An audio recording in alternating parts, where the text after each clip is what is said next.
Hello and welcome to Workhorse. My bad.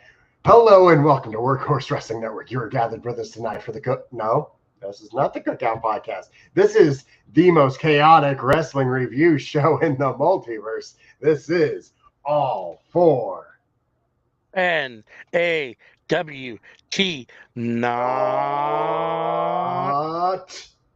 Oh Right. man, we've been gone a week and I've already lost it.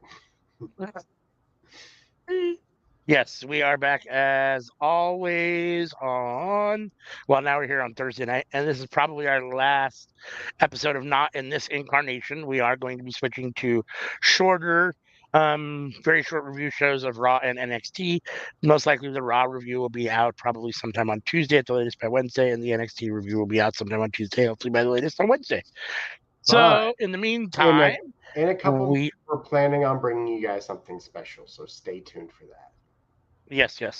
Uh, in the meantime, we are here to talk about Raw and NXT, the go home shows for Backlash, Francois, which is this Saturday at 10 a.m. Pacific, 1 p.m. Eastern. Make sure and join us for our watch along. It was a no. Oh, you want to talk about SmackDown? Let's talk about the draft. We're in draft season. Let's talk about the draft. We'll preview Backlash at the end, but we're going to start this off by talking about the draft of SmackDown and Raw. And starting with SmackDown, the first pick for SmackDown, Bianca Belair. Who was already on SmackDown, so she's staying where she was.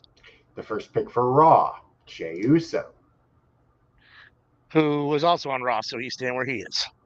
The second pick for SmackDown, Carmelo Hayes. All right, so he's being brought up to the main roster. He's going to Raw. But he's already been on SmackDown 8 times. So yeah, he's been doing double duty for a little while. And the second pick for Raw was Seth freaking Rollins. Who's always been on Raw. Monday Night Rollins has been going on for a while. No big moves, no excitement yet. Round 2, SmackDown. Why is a hurt person that's not even wrestling in the draft? I mean, why is Seth Rollins even being part of the draft when he's hurt and can't even participate anyhow? Anyhow, go ahead. Rhetorical question. I mean, especially when when we get into round 2 and round 3, it's like, man, you could have stole him. Man, you could have stole him. Right. What you doing, Raw? What you doing? Round 2, SmackDown takes Randy Orton. Okay. He was already there. They input. Next up, Raw took Braun Breaker, which is a call-up. I'm not sure. I don't think they ever determined what brand beforehand. But I mean, he'd done some stuff. I think it was on SmackDown, if I'm not mistaken, but he wasn't designated to a brand, I don't think yet. But so now he's going formally to Raw. And SmackDown then took Nia Jax, which is the first roster change for a superstar so far, besides Braun Breaker, if you want to count him, but right. And then Raw took Liv Morgan, which she will be staying there.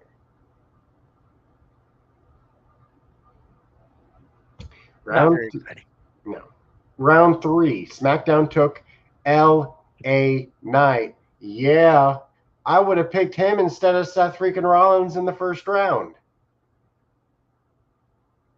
Yeah. He's been on Raw, so he's making the switch, right? If I'm not mistaken. No. He's on SmackDown. Raw should have took him in the first round. I see what you're saying. So he had been on Raw, but I guess not. Staying on SmackDown. Raw then picked up, retained Ricochet. Which, once again, I felt you could have waited a couple picks before picking Ricochet. Probably so. SmackDown then picked the Bloodline, Solo Sikoa, Tama Tonga, and Paul Heyman. Okay. And no Roman. No Roman. Why is Roman not included? Roman didn't want to be a part of the draft, apparently. Okay. He has to be excluded. Big surprise. Okay. I think it's mostly due to the fact that he's not going to be back until like SummerSlam. So, why pick someone who's, not available and you don't know what the storyline is going to be for him when he gets back? I Raw, like how that works for that works great for Roman, but not the same for Seth, I guess. So, okay, makes sense. you just raised a great point there. You really did. All right. Okay. Raw then selected Sheamus, which Sheamus had just returned last week to Raw. Right. So I felt Yeah. like it would have been more impactful if SmackDown had picked him because then it's. All right. Round 4. SmackDown picked AJ Styles. Like, also another one of those things of like Raw, you could have taken them instead. You could have picked AJ Styles before Ricochet. I don't think SmackDown was immediately going to be picking Ricochet. Like, you were safe there. Right. No, I mean that's and herein lies part of the issue with this concept of an actual like competitive draft, right? Because we Mm-hmm. obviously know backstage they've already sat down and said, okay, Raw's not going to take this guy, so SmackDown can take this guy because you got to keep both rosters somewhat enjoyable, right? I mean, you can't just let them actually pick because someone's going to actually probably pick better than the other side, and someone might end up way heavier than the other side. Now, usually Raw by default has more stars on it than SmackDown anyhow because it's It would be a show, so but much at the more same time. fun if they did it competitively. Oh yeah, 100%. No, absolutely, I agree. You might actually have some people move. You might actually have some fun. I mean, I agree. But no, I mean they already know backstage that Raw's not going to take AJ Styles, so that's why they pushed it this far back, and SmackDown takes New Day because they can't lose AJ on SmackDown Like, maybe it's unless they were to because actually move some people from Raw. maybe it's because this was on SmackDown, but it definitely feels like SmackDown's just whooping the crap out of Raw in this draft. Then Raw picked Alpha Academy, Chad Gable, Otis, Akira Tozawa, and Maxine Dupree. Mm-hmm. SmackDown then picked Andrade. Okay. And then Raw selected Kiana James. I mean, I guess not every single person was eligible as they were. All three of us drafted better than either Raw or SmackDown did. Oh, yeah. Oh, yeah. Um, so the people who were on the sheet to be drafted that didn't get drafted during the show, but were drafted on social media after the show was over. In the supplemental draft. Yep. Yeah. SmackDown got the OC, Okay. Baron Corbin, Cedric Alexander, and Ashanti the Adonis.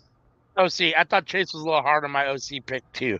The way he said that they were probably unsigned talent you could have gotten as unsigned free agents. I was like, damn. I mean, maybe that's true, but come on. At the time I picked them, there really weren't that many tag teams of decent quality left, and they're at least a decent tag team. I mean, geez Louise.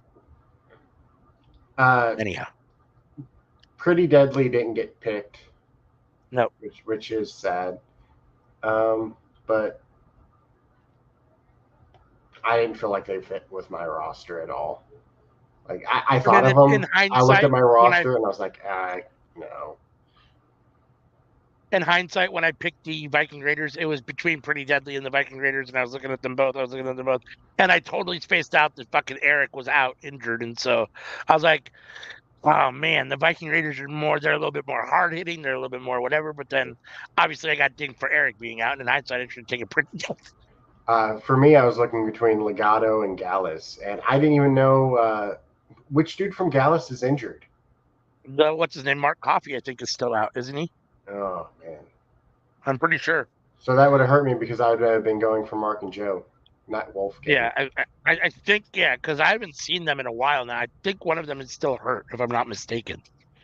At least one was for a long time. He might be back now, but they still haven't been on TV for a while. I had them on my list too. I was afraid after getting dinged for Rhea and Seth in the first round. I was a little sketchy about whatchamacallit. And then Raw took Shayna and Zoe, Mm-hmm. Alba Fire and Isla Dawn, Mm-hmm. and the Viking Raiders. Yeah. All right. All right, night 2, the Raw draft. Oh yeah. Uh, so this way, Well, wait. when we do the Raw Hold on. review, we don't have to go over the draft. We're going over it now. Okay. Raw selected Imperium, Gunther, and Ludwig. Yep. SmackDown chose Jade Cargill. Yep. Raw chose Damage Control. Mm-hmm. And SmackDown chose Kevin Owens. If I'm not mistaken, all four of those are staying where they were. Like There's this felt like a fair round in the draft. Like there was nothing in this that I was like, oh, that's stupid. yeah. Like Yeah. they definitely did the Raw draft better than the SmackDown one. Round 2, Raw chose CM Punk. And then SmackDown chose The Pride, Bobby Lashley, Montez Ford, Angelo Dawkins, and B-Fab. Mm-hmm. Raw chose Braun Strowman, which took me by surprise. The returning Braun Strowman. Yeah, the returning Braun Strowman. That's right. Is he back, or did he show up just for the draft to get a pop? That's a good question. I have no idea.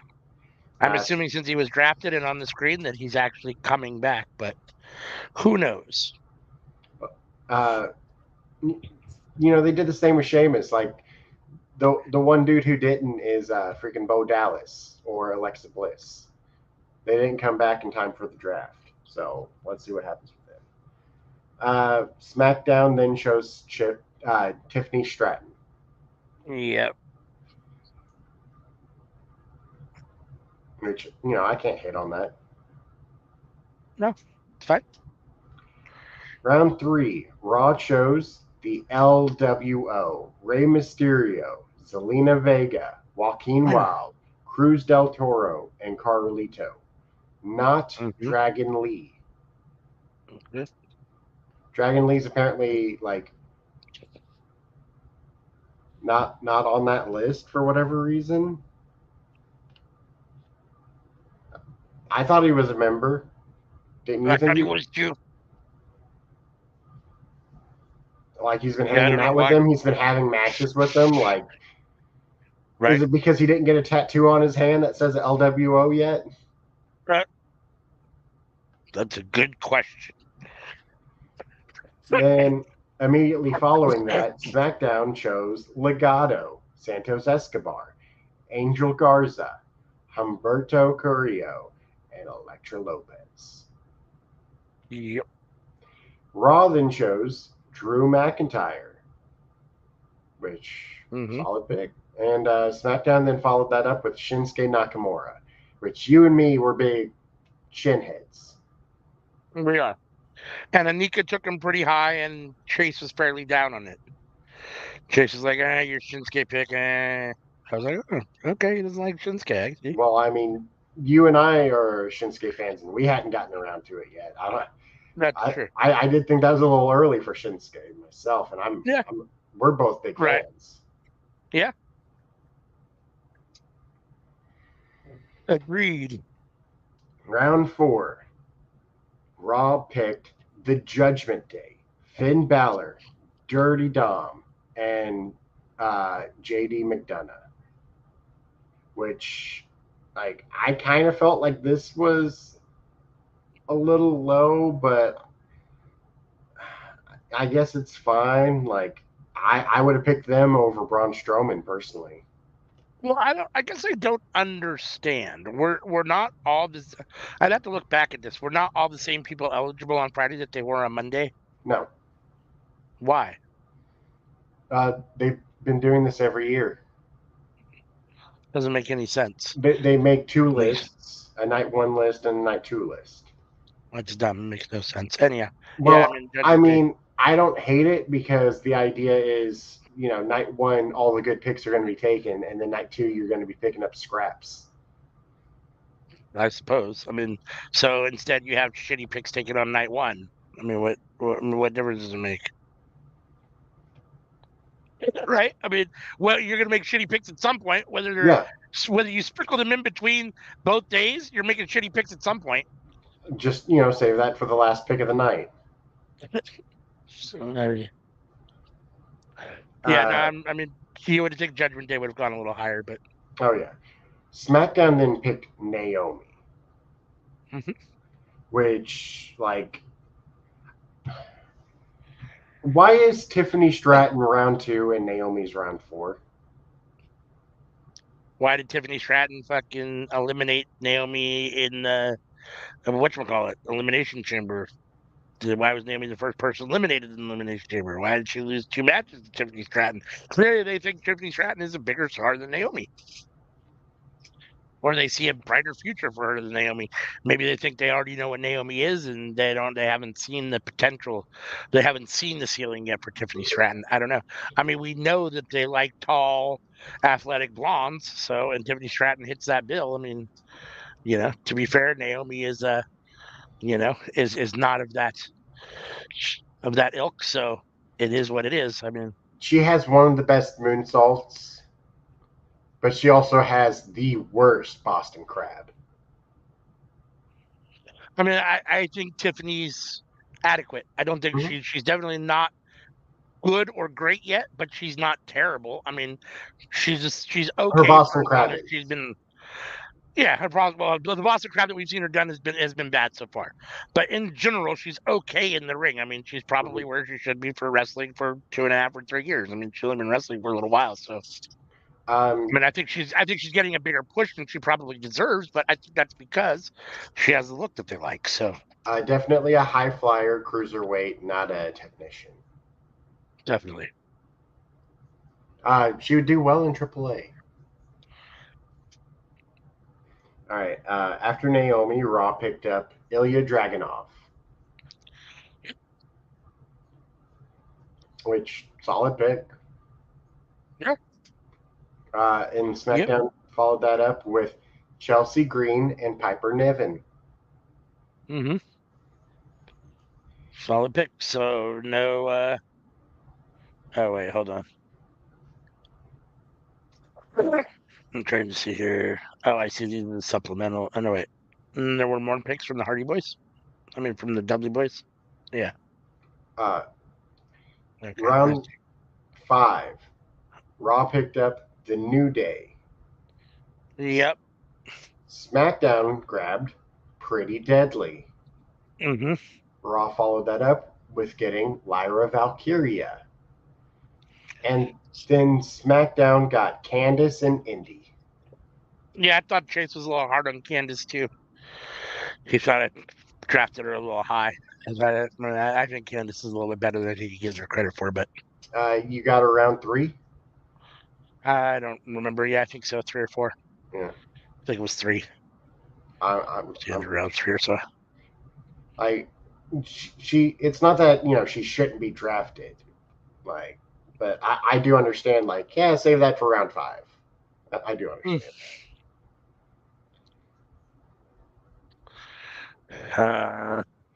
Uh, that was the end. Round Oh no, there's one more round.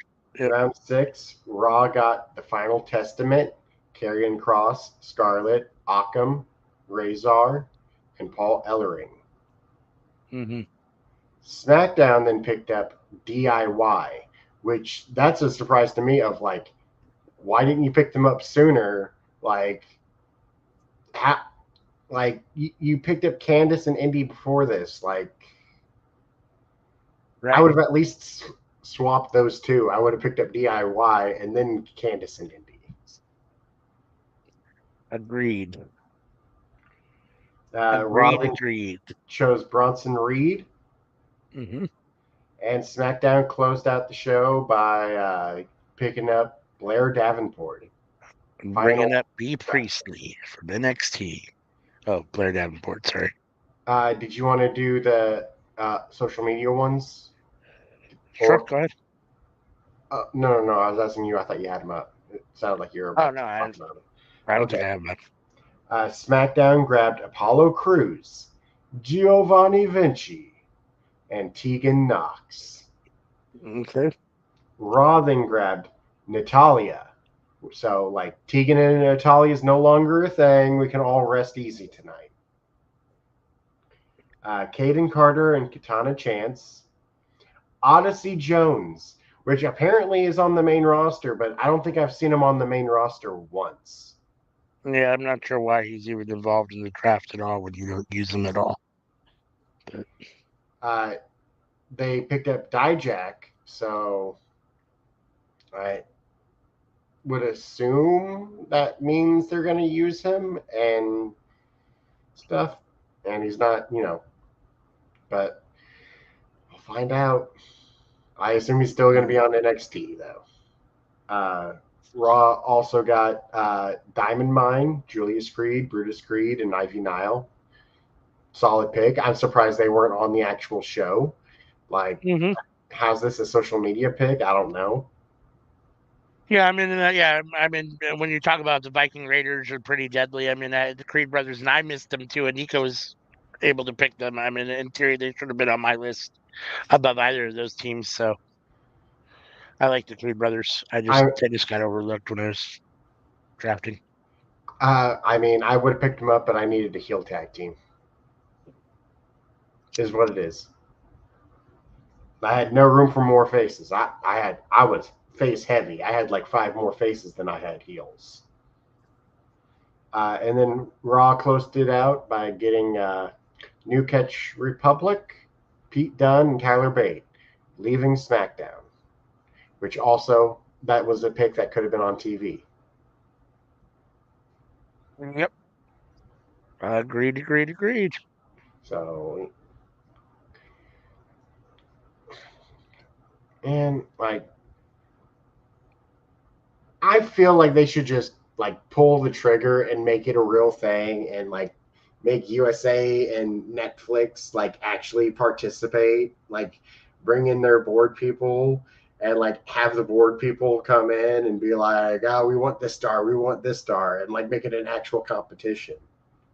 Yeah, no, I mean that would be fun, but I don't think that's going to happen, I mean, unfortunately. uh, they they they made it feel that way in 2019, if you remember when SmackDown went to Fox. I don't remember, but Like they had like they did the boardroom like they did this year as well. But like this year, you could see, oh yeah, those are the backstage people for Raw. Those are the backstage people for SmackDown. But in right, 2019, it looked like, oh, those are executives of the company. Like those aren't, right, freaking Bubba Ray and Devon in the back. Those are, yeah, Fox executives who were like, oh, we need this for our channel. yep. My friend made a comment to me about, he texted me and said, this draft has been boring. There hasn't been any changes. I said, the draft is always boring. There's never any changes. He says, that's not true. Last year, 6 people took champion church. Okay, fine. Well, it was still fucking boring. I don't know what to tell you. Sorry. Even if 6 champions changed shows last year, it was still fucking boring. It's always fucking boring. The I draft mean, has never been exciting, in my opinion. They've never done it well in a way that's actually made it exciting. I mean, I'm always excited for it leading up to it, and then I'm always severely disappointed when it's over with. I typically like the draft. I didn't like it this year. I felt Yep. like this year was worse than previous ones, and like it's usually never great, but it's usually good to Yeah. me at least. It's good, Yeah. never great.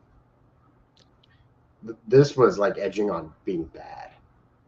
Uh, Like I'd say SmackDown's draft was actually bad. yeah, they got to figure out a different way to do it. I mean, I understand there's just too many, there's not enough movement. There's not enough, too many people staying where they were. And I get it. You only have 2 companies and a whole bunch of people, and, you're going to draft the ones you want. And obviously, if they've been on your show doing a good job, you want them again. It's like re signing your own talent. I get that. And at the same time, it's just not exciting. Well, I mean, it's not fun to see a draft where you have, I don't know, however many draft picks it is total, 25, 30, and 20 of them aren't actually moving. It's just not exciting. I mean, it's just not. It's also crazy to me of like positions of certain people. It's like, wow, they should have been like 2 rounds later, and other people's like, man, they should have been 2 rounds earlier. What are you doing? Yeah. Yep. Yep. Again, and I can see that more like it makes more sense when it's like human beings and you're actually competing and someone just makes a mistake or someone has valued someone higher than the others. But like I was saying, this is all pre-done in the back. It's all set up to see whatever like the Judgment Day goes higher than that. Like you specifically picked them that low because you wanted to be on whatever. I mean, I don't know why or what the thought process was behind it, but obviously you sat down and worked out every single draft pick for both shows, so you have a reason that you put them there. So I guess it is what it is. And there might be That's where they some get paid. fans who conflate that an earlier draft pick means that they're a bigger star. Oh yeah, no, I mean I would. I mean, in theory, that makes sense. I mean, I don't. I mean, if I'm drafting, I usually take the big stars. But like you said, I mean, they do this on purpose where they give you only so many people on Friday and so many people on Monday because they don't want it to just be all star heavy Oh, on the first night and oh, garbage on day two. I wasn't talking Like if it about was, that aspect of it. I was talking about the aspect of like, round two people and round four people. It's like those round four people aren't necessarily worse than those round two people that they're picking. oh yeah. Well, there's definitely that too. Again, all subjective to a certain extent. I mean, obviously WWE has their own opinion on who is, X round talent, right? And who isn't. So they've determined obviously that so and so is a second round talent and so is a fourth round talent. I don't agree with some of them as well as you don't, but I guess what do you do, right? That's why they get paid the big bucks and we don't.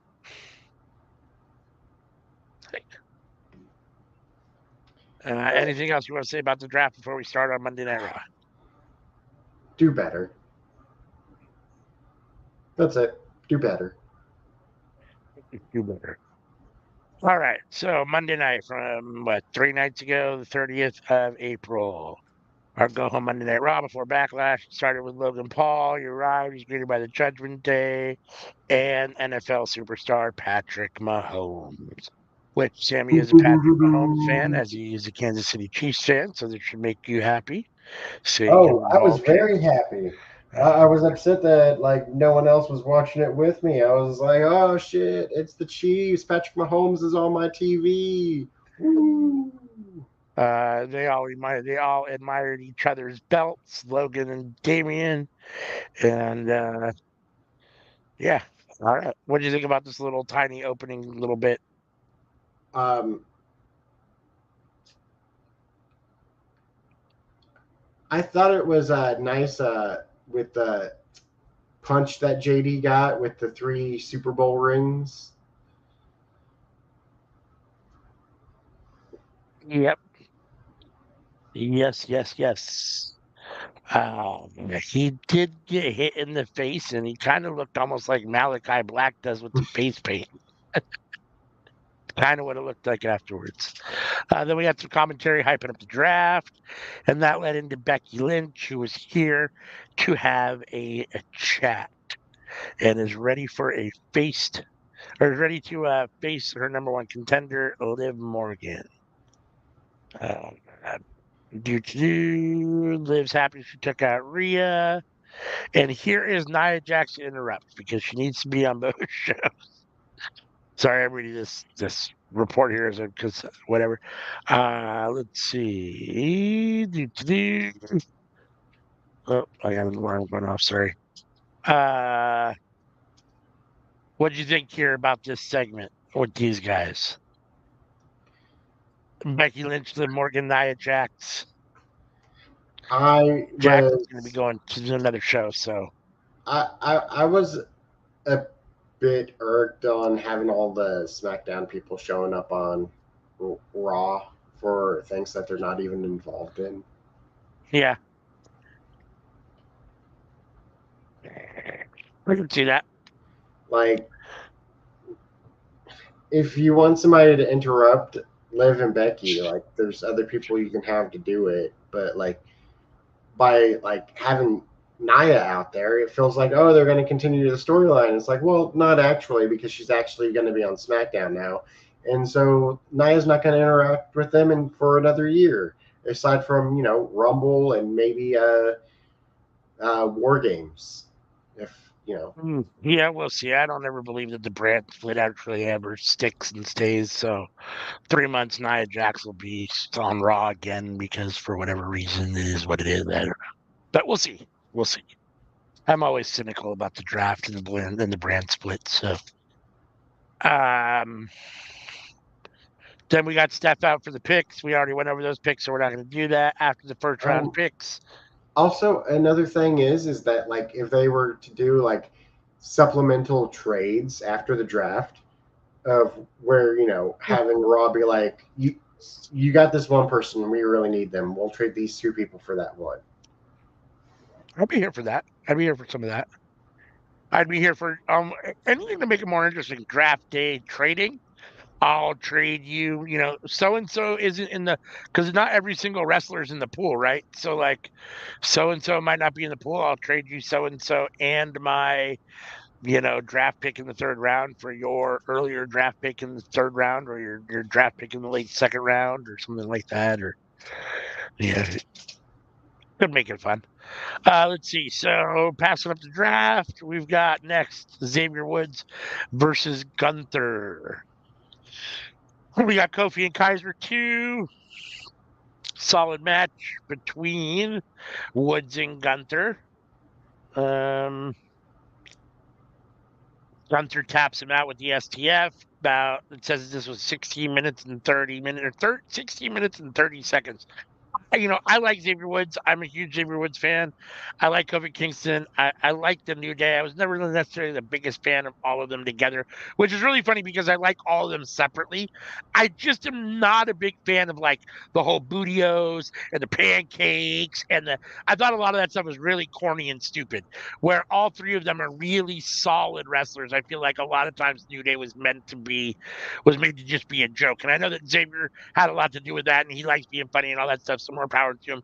It just felt a little whatever to me. So I had a hard time getting behind New Day all the time. But is there a lot of groups liked them. like that for you, where like it's a faction of people and you're like every member of this faction is incredible, but I hate the faction? Yeah, I just don't like them together. Yeah, and a lot of times it's the way they book them. It's a lot of times the way they make the faction act. Because I feel like a lot of times New Day was a clown act, and I feel like they deserve better than that. I mean, I don't know, and maybe they were more than happy doing that. Maybe they pitched the pancakes. Maybe they pitched the bootios. Maybe that was 100% their ideas.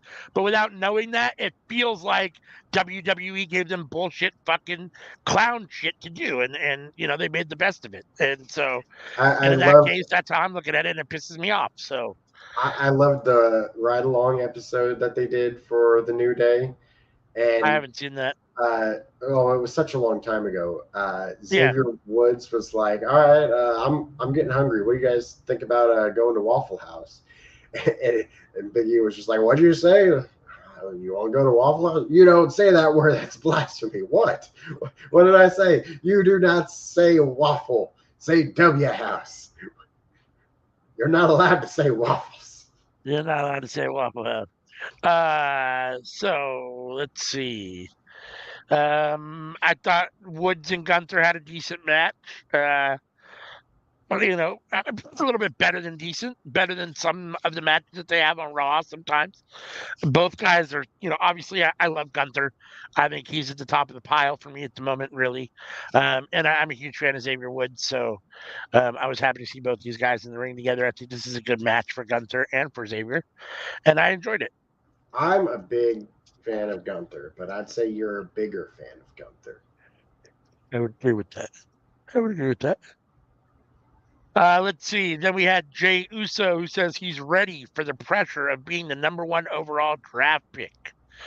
Let's see. He wishes it was Jake Paul instead of Logan Paul, the brother with the winning record that was here. So taking a little shot at Logan Paul. Let's see. Then we had the little segment about the Kansas City Chiefs fan who survived the shooting at the Super Bowl parade. That was a nice little moment. Definitely a tragic situation there. Oh yeah. Let's see. Here are Logan Paul and And, iSpeed to announce the next draft picks. We already went over those. I wanted to say about that With the incident. picks over, It, Logan came to the ring. can you not hear me? Good. Okay. I can hear you. Uh, that shooting was with people who weren't involved in what was going on at all. It was two dudes just in town who had a altercation with each other, and just innocent bystanders were around. Like these were not people involved in the parade at all. Like usually, like when stuff Yeah, like this happens, it's people who like intentionally are going after people right. who are. But Sure. this It's was right. It's innocent usually, I mean, bystanders. you would think the way you heard about it, it almost sounds like it has that kind of like that mass, public shooter feel to it. But obviously, it's not. It was two guys that got in an altercation and ended up shooting at each other, and bystanders got hit. That's always my contention. My son-in-law, who carries a gun, says, "Well, if they're going to pull out a gun and shoot at me, I'm going to pull out my gun and shoot at them." Great. So now we have two fucking people that can't shoot guns to save their lives, shooting in the public, and the public people are going to get hurt. No, I know how to shoot. I know how to shoot. Yeah, I understand you can fucking hit a target in the backyard or up on a mountain, but in the moment when you're getting fucking shot at and there's innocent bystanders and the fucking shit is really popping off, we'll see how well you can hold that gun and actually shoot where you want to shoot. You're gonna end up hitting the fucking woman or the kid that's accidentally behind you or next to you. Two guns don't make the situation any better. I promise you. Everyone being armed doesn't make the situation any better. Sorry, it just doesn't. I mean, I won't go that far. Like So if you're in an abandoned parking lot, like the only thing that's going to get hurt is somebody's car, and I couldn't care I less mean, about somebody's car. you take your guns up on the hill, on the mountain, and you shoot your guns, and, yeah, you're a great shot from, 25, 30, 40 feet away when no one's around. You're all having fun and da-da-da-da. But when someone's shooting at you and you have your kid or your wife there because you're in a public place or even innocent, it's a whole different situation. I don't care who you are. It just is, so, and even if it's not for you, you can't be sure about what the other guy can do. Just because you're a decent shot doesn't mean the other guy is. A lot of people that buy guns can't shoot them at all. So, and you're going to start shooting it back at him, and he's going to get even crazier. And before you know it, there you go. You get innocent bystander shot for no reason. I It's understand, stupid. like in certain cities and stuff, having the gun, but like always try and use words. Like never immediately go for that. Like always try and de-escalate.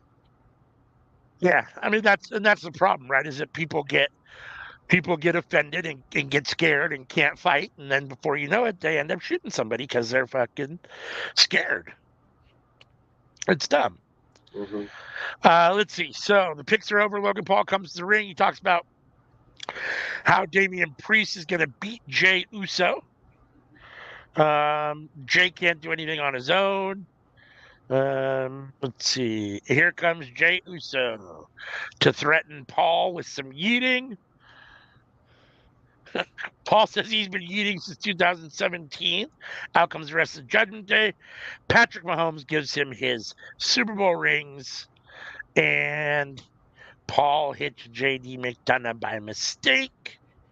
That's where we see that big old nasty mark on his head. For the yeeting bit, it kind of made me think of Monty Python and the Holy Grail with knee. Just yeah, I can see that.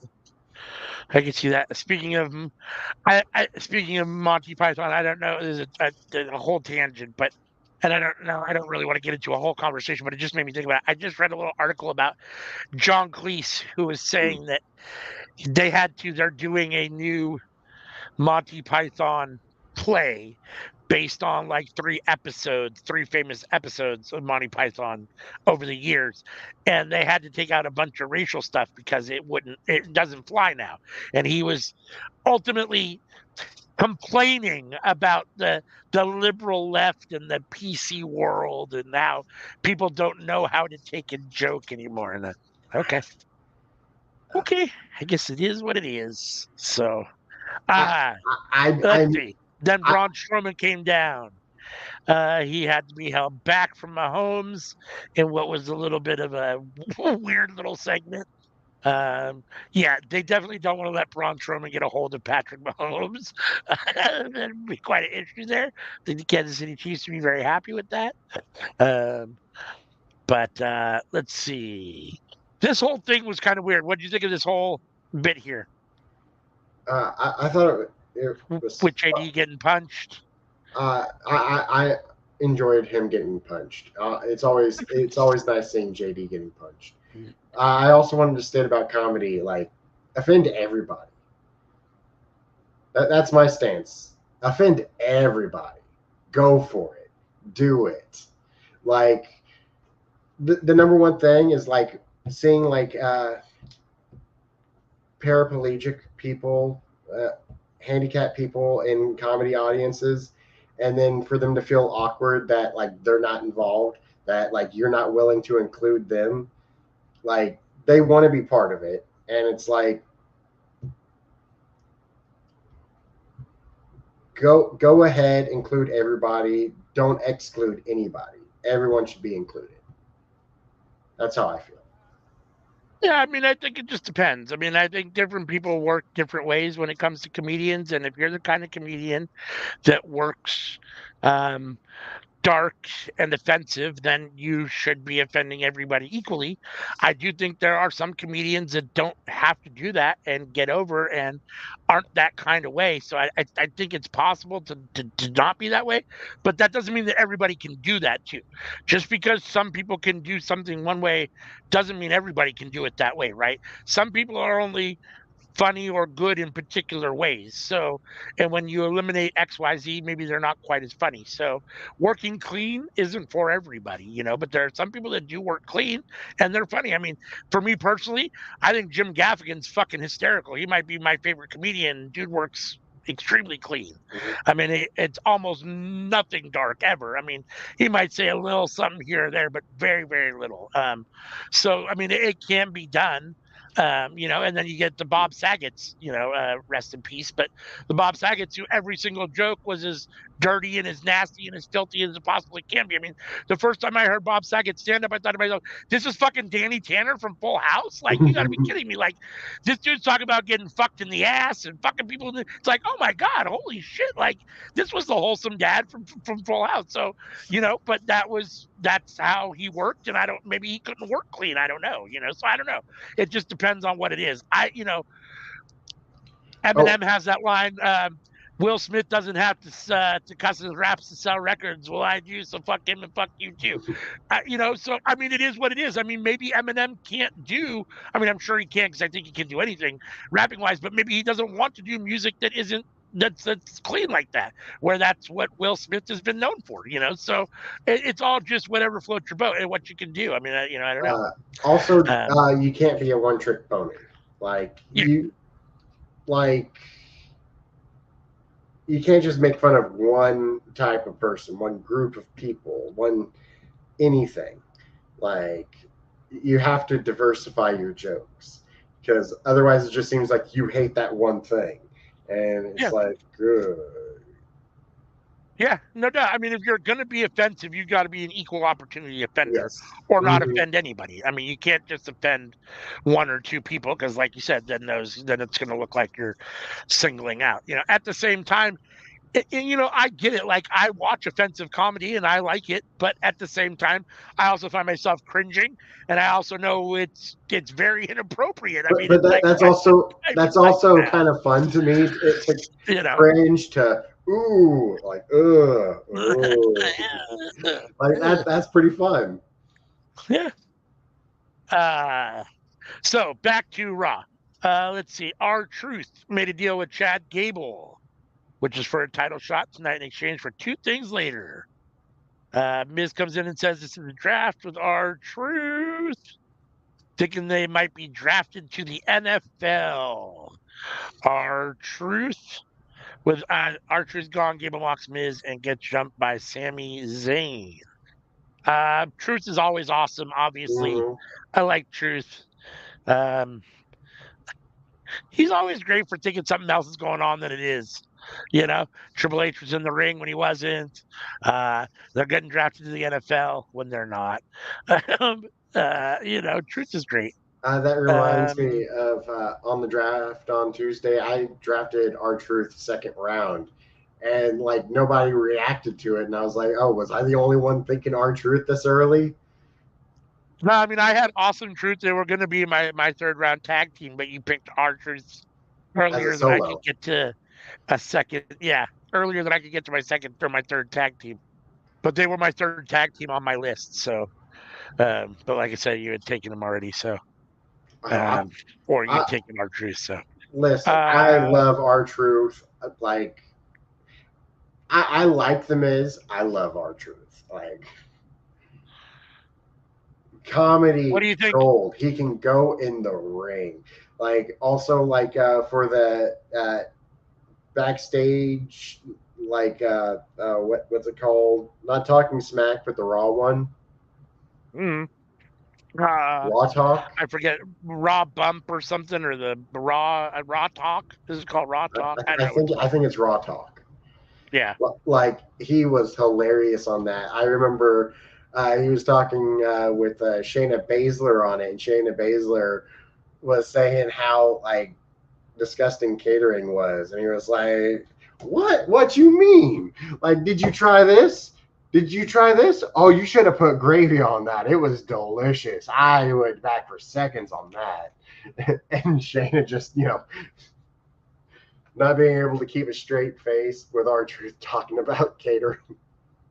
That's funny. Yeah, I like Truth. Truth is hysterical. He's actually one of the genuinely funny guys in wrestling. I've said it before, and in the past, I've felt bad at times for him because Ron Killings is such an amazing wrestler, and then I feel like when he came to WWE, they made R-Truth kind of a clown. But the man seems to really enjoy it, and he seems to love what he's doing. So, who am I to complain? And he's good at it. I mean, he's really good at it. So, as long as he's happy and it's whatever, who am I to That's complain? And I that's love the him. thing is I, that I like that love the man character. can do it all, and if they wanted him to Yeah, be world champion, he could do that too.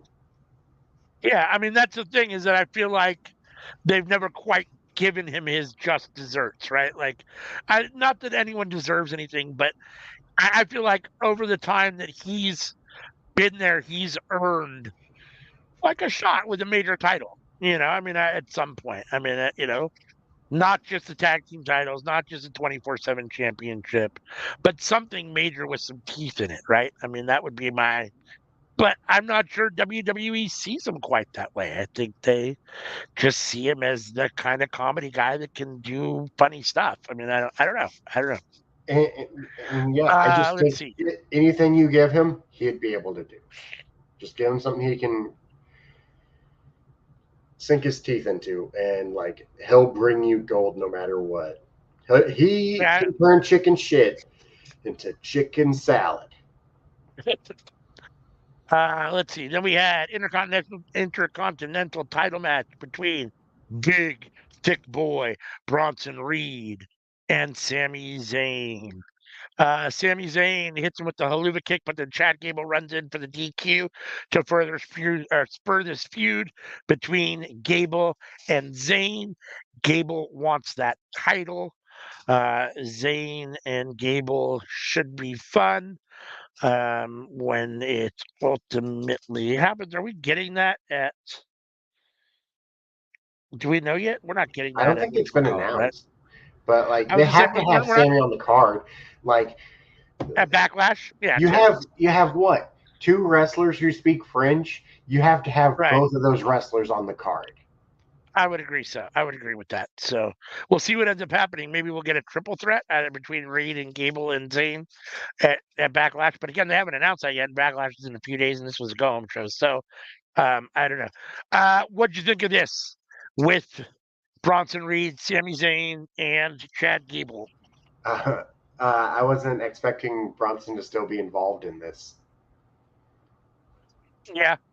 I mean, I don't mind it just because Bronson needs something to be involved in. Yeah, Um, because otherwise, what's he going to be doing? So, I mean, he's got to be involved in something. And I guess this is as good. I mean, I think he's worthy of being involved in some title picture, and the IC title picture is as good a spot as any. So, I mean, I like that. I don't know that I want him to necessarily be Sami Zayn for the belt. I think I'd rather see it go to Chad Gable after Sami Zayn, but I also don't want to see Sami Zayn give it up quite yet. So, if they're gonna do Gable Zayn, I don't think they're gonna do it at Backlash. I mean, they should have announced that on Monday Night Raw, because what are we gonna do? Announce it on SmackDown? That seems a little odd. I guess they could still. Um, but either way, even if they do that, in the near future here, it's a little too soon. Sammy needs some wins and a decent run with the belt before he gives it up. But I wouldn't mind Gable being the one to take it from him.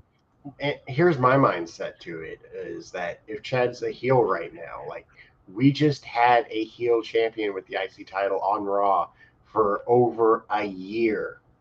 Let's have a babyface run for a little while.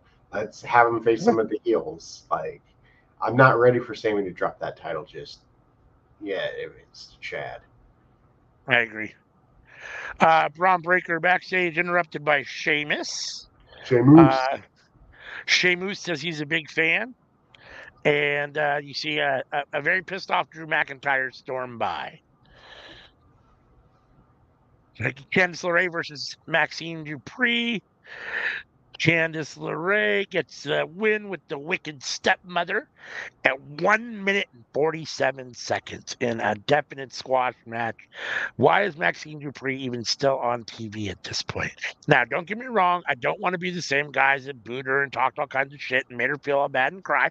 At the same time, as a fan, it's my right to express my opinion.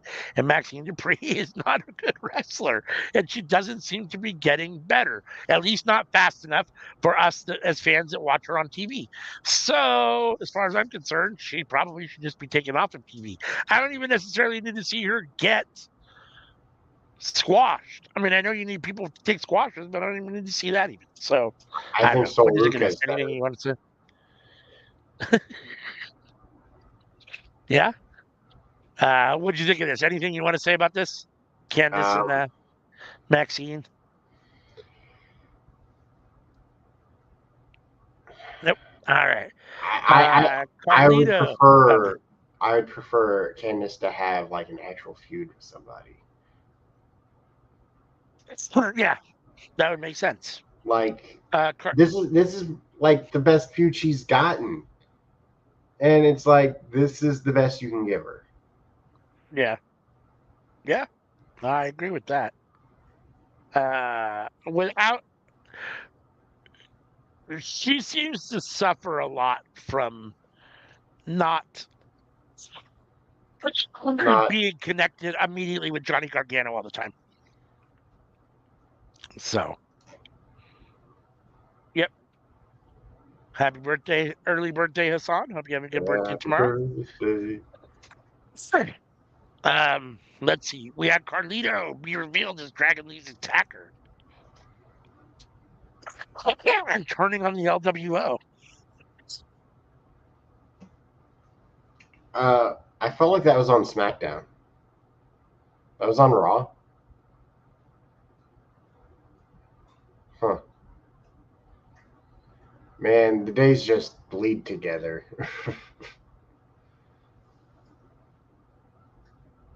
Sorry, I had a little coughing fit in the meltdown. Let's see. Um, Ooh. The LWO has unfinished business with Carlito, but we get Dominic Mysterio, who interrupts, and then Rey Mysterio mocks Dominic's beautiful mustache, soup stringer. Great mustache Dominic has. Dominic's a great guy. I love Dom. Well, Surviving, his mullet reminds me of his real father. surviving and thriving despite having a deadbeat dad, a dad that never gave a shit about him. And here he is thriving. Got a beautiful woman. What more could you ask for? Gets to beat up on his dad, who I would deserves it. like to reiterate for the cookout for the draft. Dominic got picked before Rey Mysterio, and Rey Mysterio got picked with a second dude to help boost him up in the rankings. Let's see. Drew McIntyre is looking in the skybox for CM Punk. finds an autographed photo instead. Now Punk is in the ring for a chat. Punk takes his normal little Indian lotus position in the middle of the ring and proceeds to talk to the crowd. How long does he talk? Let's see. He sits down and says he's going to talk for longer than Drew held the title, 5 minutes and 46 seconds, and laughed at him basically. Um, and yeah, um, Punk is happy McIntyre got injured. Punk's better And when he's yeah, not wrestling. what? Punk is better when he's not wrestling. I would agree with that. I even though I think he's a little overrated on his promos are definitely his best part. It's Mm-hmm. definitely the best thing that he does. Think he's a hair overrated. I don't think he's quite like as good as everyone thinks he is, but at the same time, it's definitely his best asset for sure. Well, he has all-time great promos. It's just all those promos were written by some guy named Paul. Whether it was Heyman or Levesque, all of his best promos in his career were written by a guy named Paul. So there you go. Liv Morgan versus Nia Jax. Let's see. Morgan hits a code breaker and Oblivion for the pin with the help of Naomi after the brawl with Stratton. So Stratton was in. So this match is going on. Stratton's sitting ringside, and then Naomi comes out to attack Tiffany. They end up distracting the whole thing, and ultimately Liv gets the win over Nia. Um, this was a bit of a clusterfuck. What did you think of this situation here? What did you think of this whole Nia losing to Liv and the Naomi Stratton stuff getting involved? Do you like Naomi and Tiffany's feud? Um, I liked it better than the Naomi Sonya feud. Okay. I also liked it better than the Naomi and Marine Lady feud. I'm trying to remember her name. Marine Lady. Um, She was also a mom. Southern Belle. So Lacey Evans. Lacey Evans. I also liked it better than that feud. It's like Marine Lady. uh, yeah, she was in the Marines. Yeah, I mean, I like Nia Jax. I'm always here for Nia Jax. I'm not a big Liv Morgan fan. I don't, I'm never a really big fan of someone who is, you know, half the size of someone else still getting the win. But it is what it is. I understand it's not always the size of the dog in the fight, it's the size of the heart in the dog. So I get it. And even the little man, as Rey Mysterio has proven over and over again, can overcome odds and David can beat Goliath. And I don't buy that any of that bullshit. But it is what it is. So Liv Morgan gets the win over Nia Jax, ultimately. Um, Let's see. Booker T's excited about the draft picks. Best advice I Um, can give: go for the knees. Go for the knees. The go bigger for they the are, the harder they knees. fall. Let's see. Logan Paul, a recap of Logan Paul hitting JD McDonough with the Super Bowl rings. We're into the next round of draft picks, which we already talked about. Then we get the Raw Tag Team title match between Awesome Truth and Alpha Academy. We get, let's see. The crushing truth gets the win, or they get the win with the truth crushing finale at 150. Very short match, squasher here. And yeah, I mean, I understand it's Otis and Tazawa, but a minute and 50. Like, really? Like, I mean, I thought it was, when I saw that number, it seemed like it was a little longer than that. I didn't feel like it was quite that fast at the time, but man, I mean, like, it feels weird to me to give Chad Gable so much praise and then have the rest of the Alpha Academy, in theory, be so bad.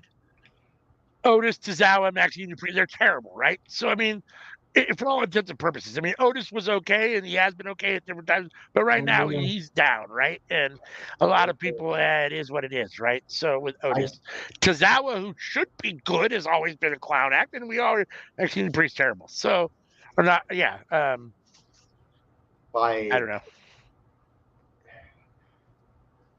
The whole out thing of is all weird of to them, me. I'd say Tozawa's my second favorite.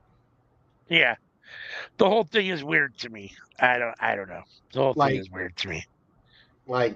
yeah, like Chad Gable's, on the island of misfit toys. Like Right. he's the leader of a bunch of losers. Like, Yeah, definitely. and like Uh, it kind of goes back to remind me of him being Shorty G and being viewed as being a loser too, but he never was. It's just he was right, viewed as being one. right. Yeah, no, I mean, it seems like even though he's being taken a little more seriously than his character and persona, they still are teaming him with a bunch of losers. So it's like, okay, I guess the faction can't really gain any ground as a good faction if three of the four are losers. So okay, let's see. Damian Priest backstage isn't surprised Judgment Day has fallen to the fourth round. Um, and we get to see the nasty bruise on Big Head's head face. It definitely is an ugly purplish pink bruise. It takes him like the whole fucking side of his fucking face. And he's got a big head. So for it to take up a lot of it, it's a big fucking bruise. Becky Lynch congratulates Liv Morgan on her win. Damage Control comes in, threatens Becky Lynch a little bit. They even touch the title. Yeah, Kyrie did. Just Yeah. oh. Fingered it a little bit. Just gave it a little love, a little TLC. Uh, I, what do you think of this? I hate to say it, but I don't think Kyrie's ever going to be a world champion. Why not? I, mean, Unfortunately, probably not. I mean, I, I think tag team champions is the best that she's gonna probably achieve in WWE, which which is is unfortunate. pretty sad because like Do she's one you? of the 5 women of Stardom that held both of their titles. Like Yeah. there's another one was Io, and Io's here. Io's a world champion. Julia was one. Julia came here. The other two are still in Stardom though. But Kyrie was one, and she's never held it, and probably never will. Mm. Do you think that ultimately someone from Damage Control beats Becky for that title? If so, who is it? I mean, in theory, it should really only be Asuka, but I mean, if you're letting me pick and choose, I would pick Kyrie just so that all 3 of them are former women's world champions. right, right. And if you're asking me who should it not be, well, then the person who I have to pick is Dakota It's Kai. Dakota Kai. Yeah, it should Yeah. be Dakota Kai. Yeah. No, I agree with that. I thought Chase was a little harsh on my Dakota Kai pick too. I mean, to be fair, she is often oft injured, but at the same time, like when she's not injured, she's a pretty big star. They give her a lot of time. They put her with a big faction. She's always in the middle of stuff in the women's division when she's not injured. So Listen, if she slips off the bottom rung of a ladder wrong, like it's over for her career. uh,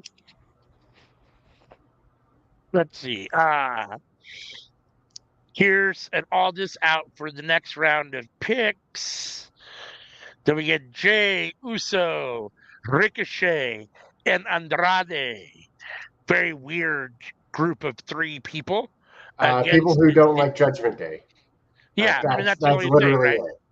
That's it. Yep. The enemy of my enemy is my friend. So here we've got 3 people that don't like the Judgment Day against the Judgment Day. So let's see. Balor gets the win. Oh no, I'm sorry, that's not correct. Whatchamacallit? Spear and then splash from Jey Uso to get the win on Finn Balor, to get the pin on Finn.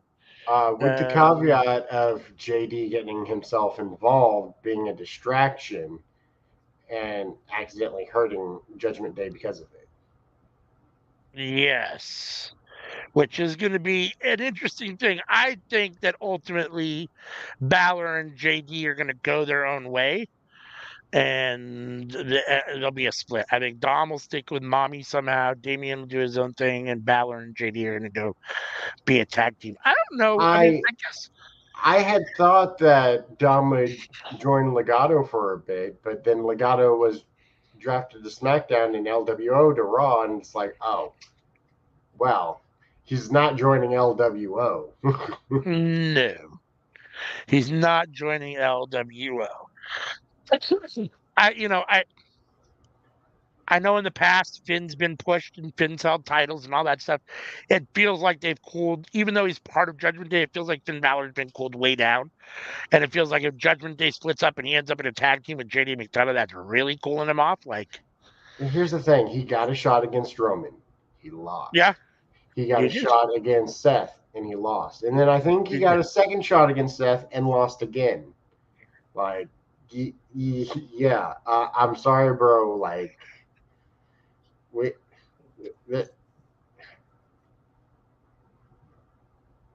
you had your Right, chance. You're right. in your 40s now. Like, it's not like, oh, he's young, he'll improve. No, like But it's one of those you've things entered the where, AJ Styles portion of your career. right, but it's one of those things where, like, obviously we know it's predetermined, right? So at any point in time, they could have given Finn Balor those wins instead of those losses. It's not like he officially, technically, really lost those matches because he's getting old and has lost a step or any of that stuff, right? I mean, Uh, we're not saying that. well, So the reality well, is that they could I'm have not made those saying AJ decisions Styles different. isn't going to get title shots. I'm not saying Finn Balor's not going to get title shots. But like Finn Balor's not. I mean, AJ Styles isn't winning at Backlash. If Finn Balor gets another shot, like say SummerSlam, Finn Balor's not going to win at SummerSlam. Could he get a shot? Sure. Is he going to win? No, no. Oh, I mean, and that's WWE's choice to keep him cool and not the main guy. I'm not sure why they make that choice. I'm not sure why he's not winning some of those matches and carrying those titles sometimes, but it is Um, what it is, I guess. Anika has mentioned several times about AJ Styles going to AEW, and I Yeah. will always say it's not going to happen.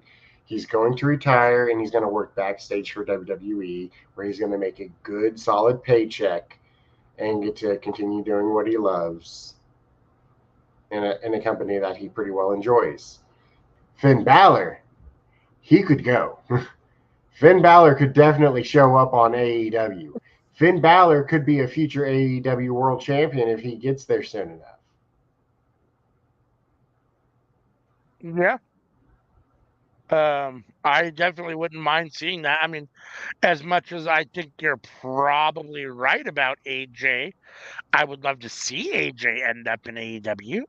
I would love to see Finn Balor end up. I feel like even though AEW takes a lot of heat and at the moment seems to be down in the ratings and a little bit whatever, I still think right now that feels like the land of dream matches, and there's a whole lot of them for both AJ and whatchamacallit, that I would be happy to see both of them go. I mean, Well, the thing Finn, about AEW is they AJ and might be Finn. down in the ratings, but they are not down in content. Like their content is still good. It's Yeah, just no, I agree. And now WWE's doing well again after all this time of being absolutely misery and a slog to watch. That now all the people who are really WWE fans are like, okay, we can go back now finally. yeah, and I mean, consistency and longevity is everything. I mean, the reality is that you know now WWE is generational. Your dad watched it. Your dad, now your kids have watched it, and potentially your grandkids getting ready to watch it, depending on where your life is at. And that stuff is generational. And people, it's still a big deal to watch WWE.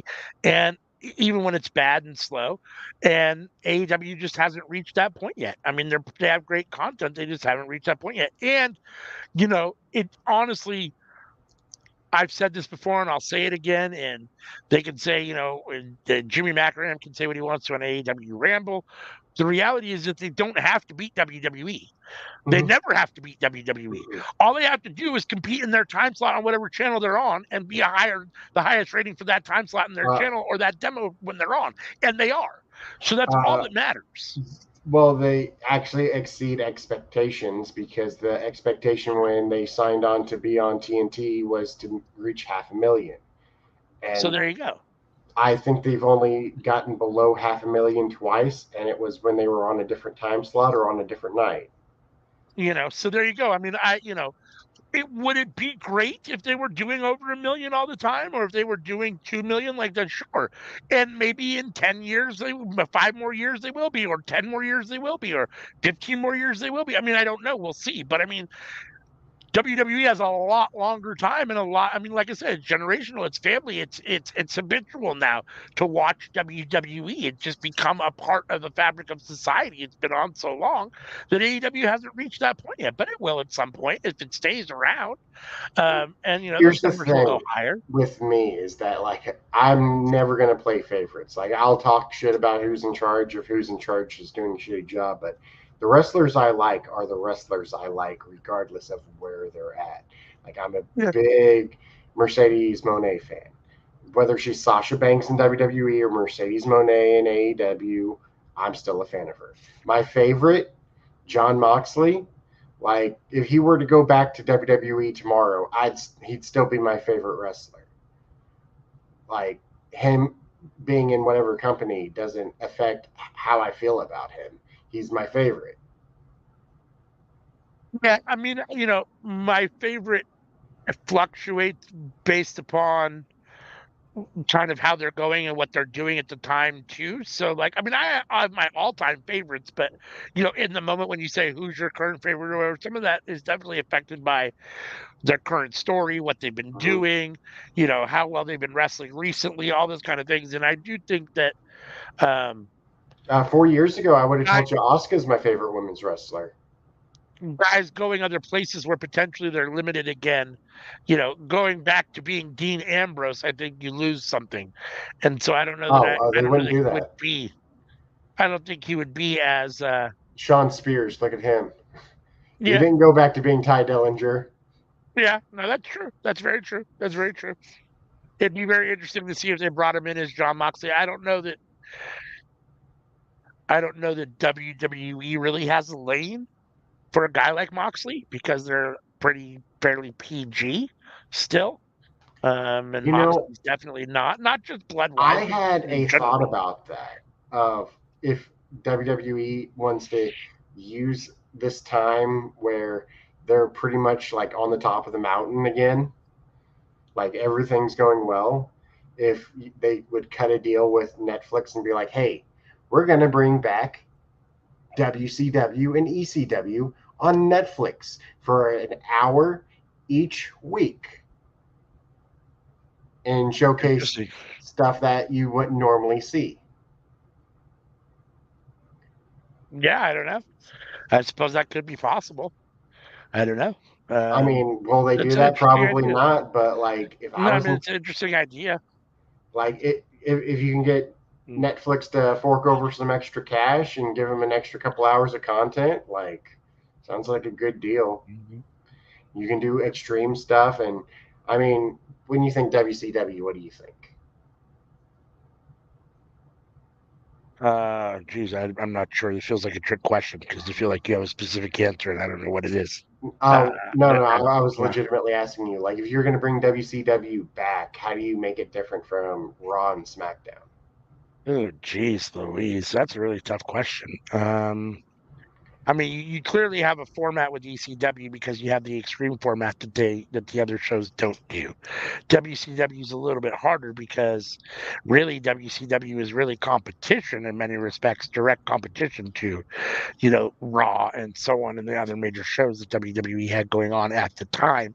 And basically not prided itself, but basically was the same kind of show in many respects as WWE, where ECW was definitely a whole different monster in and of itself. So it seems like be easier to separate those two. I'm not sure. I don't know what you would have to do to WCW bring. was competition.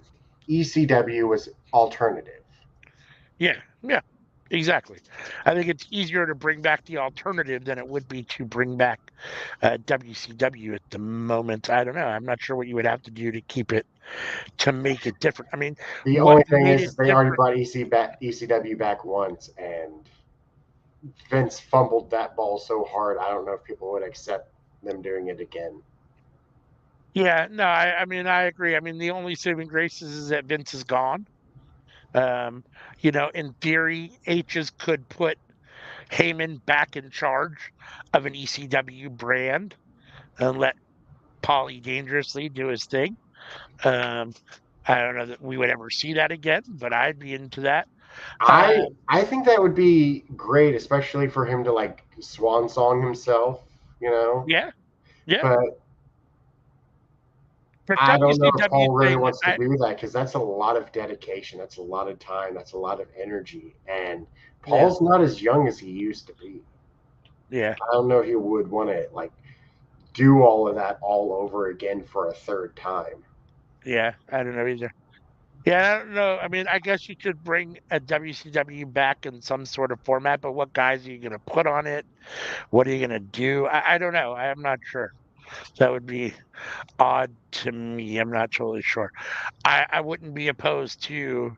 You know who feels like a WCW guy to me? uh, Lexus King. Yeah, He, yeah. I feel I like he mean, does not fit NXT, but he feels like he'd fit at WCW.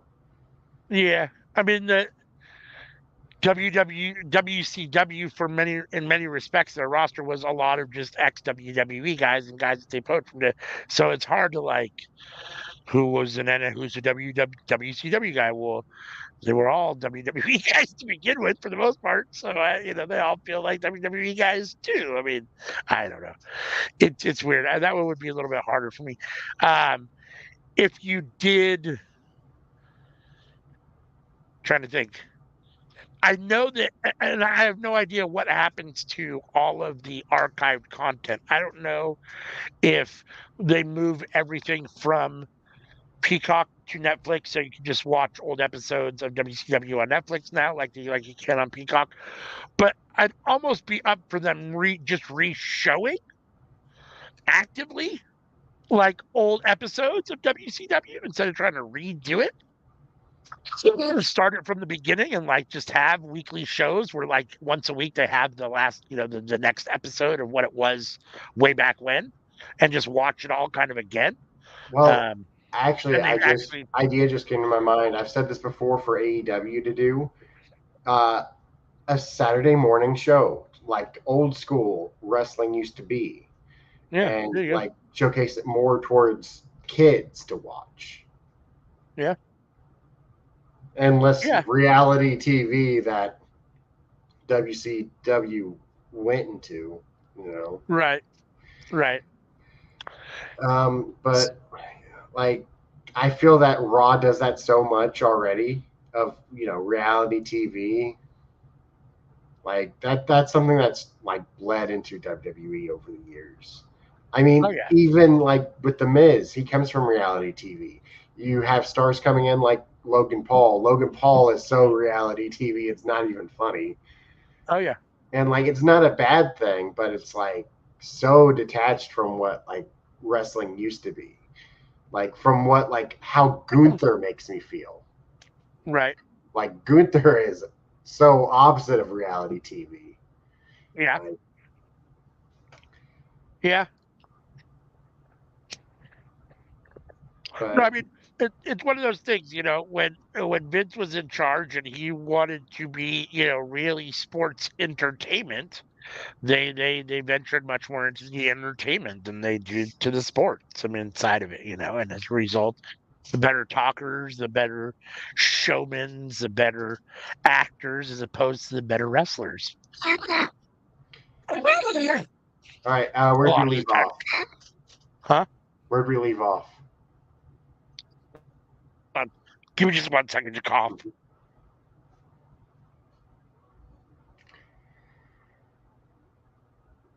Let's see. Yeah, we need to get back on track. We left off. That was the end of Raw. Raw is over. So that was the end of the Go Home show for Raw for this week, and that brings us to NXT.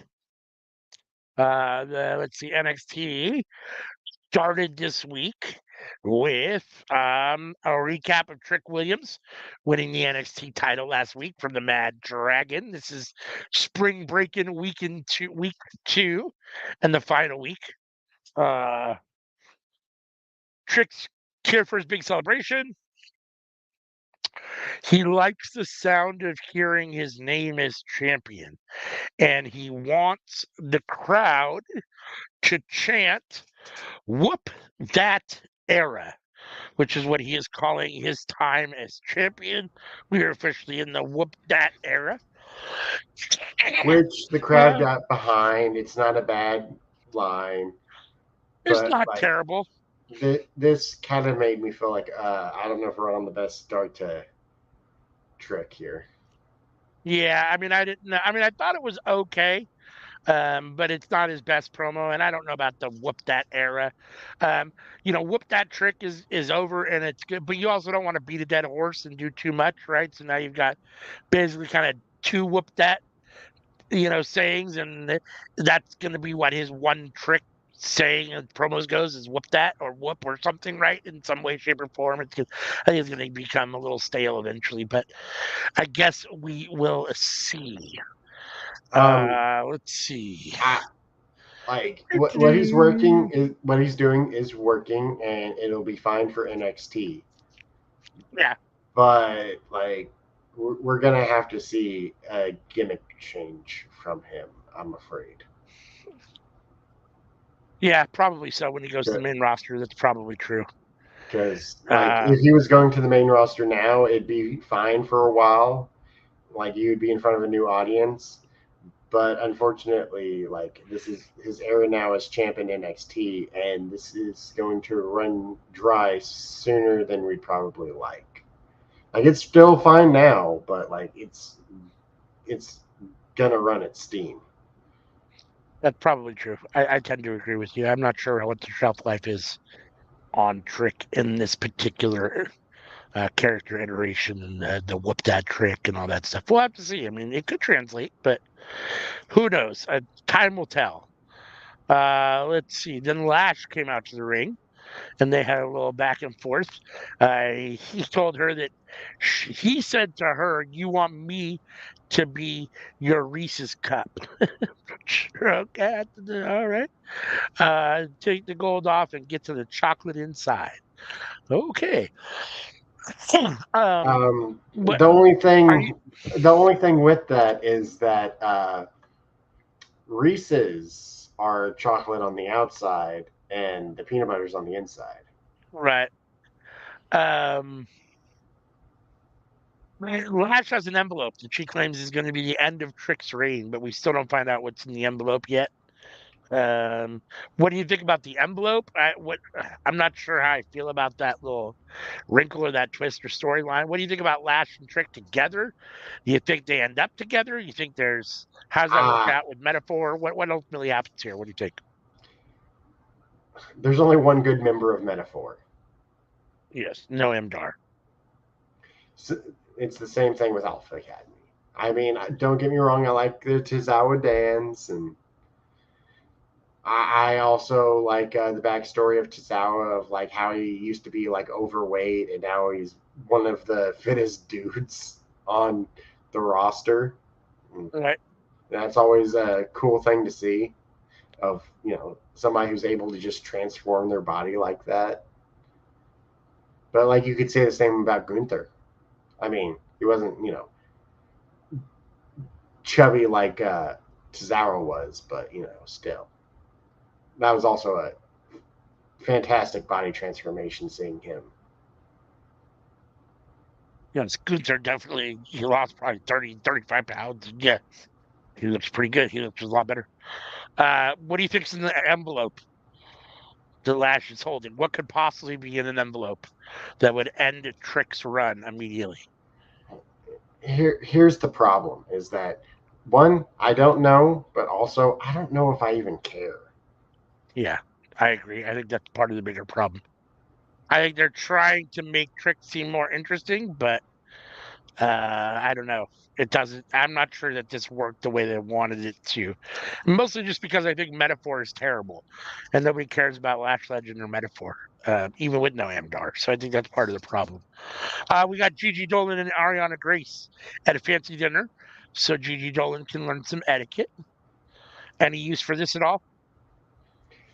Um, I mean, I've said before that I come from a pageant family, so I pretty well dig the storyline. It's a storyline that's never been done, and they had them go off what's coming on the show tonight, and made it try to feel a little bit more organically done.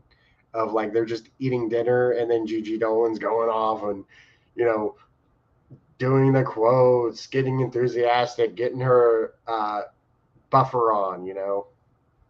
Or buffer on? Yeah. No, I mean it's not terrible. I don't have a problem with it per se. Was It it doesn't great? really. No, but Right. I mean, it doesn't really move the needle for me, but I mean, it's not terrible. I've seen worse stuff. The stuff with Brooks Jensen and Josh Briggs and Fallon Henley and Keanu James is way worse. So, um, like I you know, finally turned the boat on being like, oh, okay, Fallon Henley is pretty good just a couple weeks ago. right. Yeah, I agree. Like it affected me that much of I liked Josh Briggs, and that made me not like Josh Briggs. Yeah, I agree. But No, like I was it was able to tough. get over it happening to Josh Briggs pretty quickly. I finally got over it happening to Fallon Henley and was like Yeah. finally able to accept, okay, she is talented. Okay.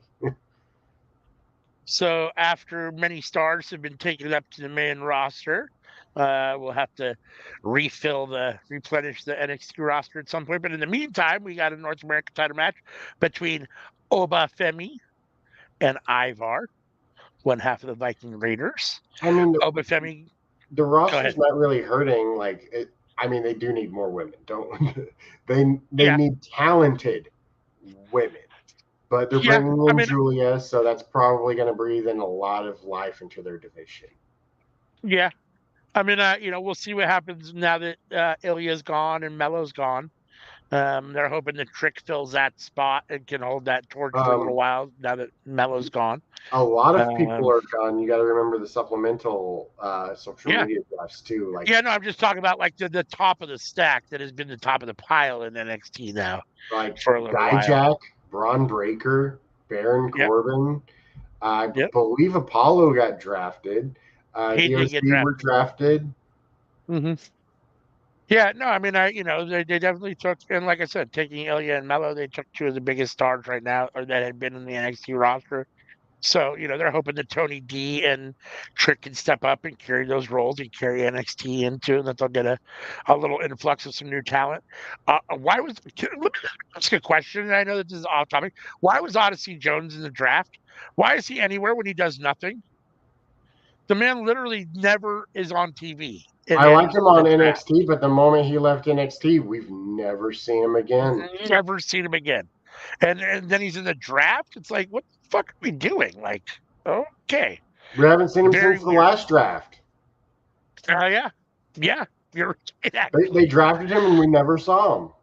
Yeah, you're absolutely right. Let's see. Femi gets a win here in about 11 minutes over Ivar in a solid North American title defense. Oba's doing a good job, I think, with the belt. I think we did get the biggest thing that we saw coming out of this segment was that Mr. Wesley is back and wants his belt back. So Wesley made an appearance and basically issued a challenge to Obafemi. He wants that belt back. The only caveat to this is that you have two guys in the main card and you got two guys in the mid card. And like everybody else kind of feels like periphery to them. Yeah. Like because all the other people who were, the upper echelon are all gone now. Like Right. who like um so you have Noam Dar and you got Charlie Dempsey and you got the MVP of Chase U Uh-huh. and can you name anybody else? Oh, Josh Briggs. We got Josh Briggs. You got Josh Briggs. Um, Of any consequence, you mean? Other guys that could be bigger stars or could be big stars coming up? I mean, yeah, yeah. I mean, we got rookies. We got like Javon Evans, who is a promising young talent, and we could see changes and something come from people like Joe Gacy and Lexus King to where they're actually doing something and aren't just there to take a loss to someone or Yeah. Yeah. Yeah, I'm definitely disappointed with the Joe Gacy role. I mean, I don't. He deserves better than to just take losses to everybody. I Lex mean, King, I personally, I think think really he's the best person on the NXT roster. Well, aside from Julia, because Julia's there now, but like, right. I don't think anybody else on that roster is as good as Joe Gacy. It's just Joe Gacy has never gotten to do anything on NXT. I'm going completely off of what he was doing before he ever got there. Right. Yeah. No, I mean, I agree. I mean, I don't know that I think that he's the best. I mean, Ilya and Mello just left. They were, I think, a little bit better. But maybe They were absolutely better. But like, he so might be. we got Trick and we got Tony D. I would say Yeah. Gacy's better than either of them. It's just Gacy's never He's got. at least in the conversation to be equal with them, and he's definitely better than Trick. I think he's better than Tony D. If those two are the two that are going to be at the top of your NXT pile, Gacy belongs up there for sure, no doubt, in that main event picture, and he's not. And I guess I question who they're going to put up there. I wonder if that means Oba's going to lose and he'll head up to that area because you can't just survive with just Trick and Tony D. I mean, Trick still. I mean, Trick is over, but I still think he needs work. He's still pretty green. Tony D is pretty polished, but I don't know how long Tony D is going to stay in NXT. I thought Tony D Honestly, I was was going to get surprised he didn't get drafted, drafted already. I was surprised he didn't get drafted already. but I think that there might be a possibility that Julia joins the family. Yeah, yeah. So I don't know. I mean, we'll have to see. I mean, right now, I don't see a whole lot in NXT that looks bright for the future, but there might be some people that I don't know about. I don't know. We'll end up having to see. Let's see. I would Getting back assume to this Jacob Fatu is DAO. going straight to the main roster like Tama Tonga did. Yeah, assuming that Jacob Fatu goes to the main roster just like Tama Tonga did. Yeah. Assuming that, then I mean, if he's on NXT, then potentially he could be Oh yeah. the Uh, title and I the think Joe face for Gacy. a while. I think that Jacob Fatu is more talented than Joe Gacy. Yeah. Oh yeah. I agree with that. I agree with that. I wouldn't mind seeing Joe Gacy versus Jacob Fatu. That'd be a hell of a feud. Actually, Uh, I'd like Jacob Fatu versus Obafemi. yeah. Well, yeah, that'd be fun too. Um, let's see. So back to NXT. Thea Hale talks Fallon Henley into coming to her ringside, coming with her ringside for her match against Jason Jane. Everybody's here. Fallon Henley, Jasmine Nick, Chase U. Everything breaks down. Everyone's slapping each other.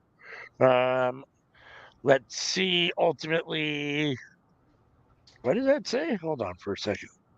Try to do this. I was just okay. Let's see. Hale gets the win here with the Kimura on Jason Jane. Jane taps out. What did you think of this? What do you think of Thea Hale versus Jason Jane and this match and all the other stuff that took place? Um, I wasn't Anything? expecting Fallon Henley to be looking to turn heel right now. It's probably going to be good for her. Like, it kind of cleaned the slate a bit. Get to see a different side of her as a more serious side. And maybe more people will come around like I did recently of like, oh, she's actually talented. Because, like, maybe I'm just, you know, usually like when I start thinking something, then everybody dogpiles on it and starts thinking it too. Yeah. Like for the longest time, I was like, oh, uh, Julia is one of the best women wrestlers in the world. Oh, Sami Zayn is great and he should be world champion. And like everybody was like, ah, you're crazy. No one else thinks that. And then a couple of years later, here we are. Yeah. Like you mentioned, post match, Henley, Fallon, turned on Thea Hall, or Thea Hale. I apologize. I don't know what calls her Hall. Thea Hale. You do it Uh, every week. bas- It's part of not. basically turning heel and leaves Thea on her own. I think, yeah, I mean, I think I like the heel turn. It gives a different angle to Fallon Henley. I think most people have an easier time by default being heels. I think it's a little bit easier just in general to be snarky and rude than it is to try to be, babyface. So we'll see. Um, yeah, I mean, I think Fallon Henley's decent. I mean, I don't know that she's, got it or will be a superstar. But she's not terrible. She's a solid wrestler. I You think know, it took a little while to come around to her, but yeah, I mean, I agree that she's a solid wrestler. I kind of put her like in like a similar boat to like Britt Baker, but instead of being a dentist, she's a country girl. Yeah, I guess I can kind of see that. Let's see. Tyson DuPont and Tyreek Igwe are coming to NXT tonight. They're strong and smart. Natalia and Carmen are They're warming up for definitely their going to have to match. work on that gimmick though. Yes. Natty and Carmen are warming up for their match. I don't care about either of them. OC versus Igwe and DuPont, who we had just seen.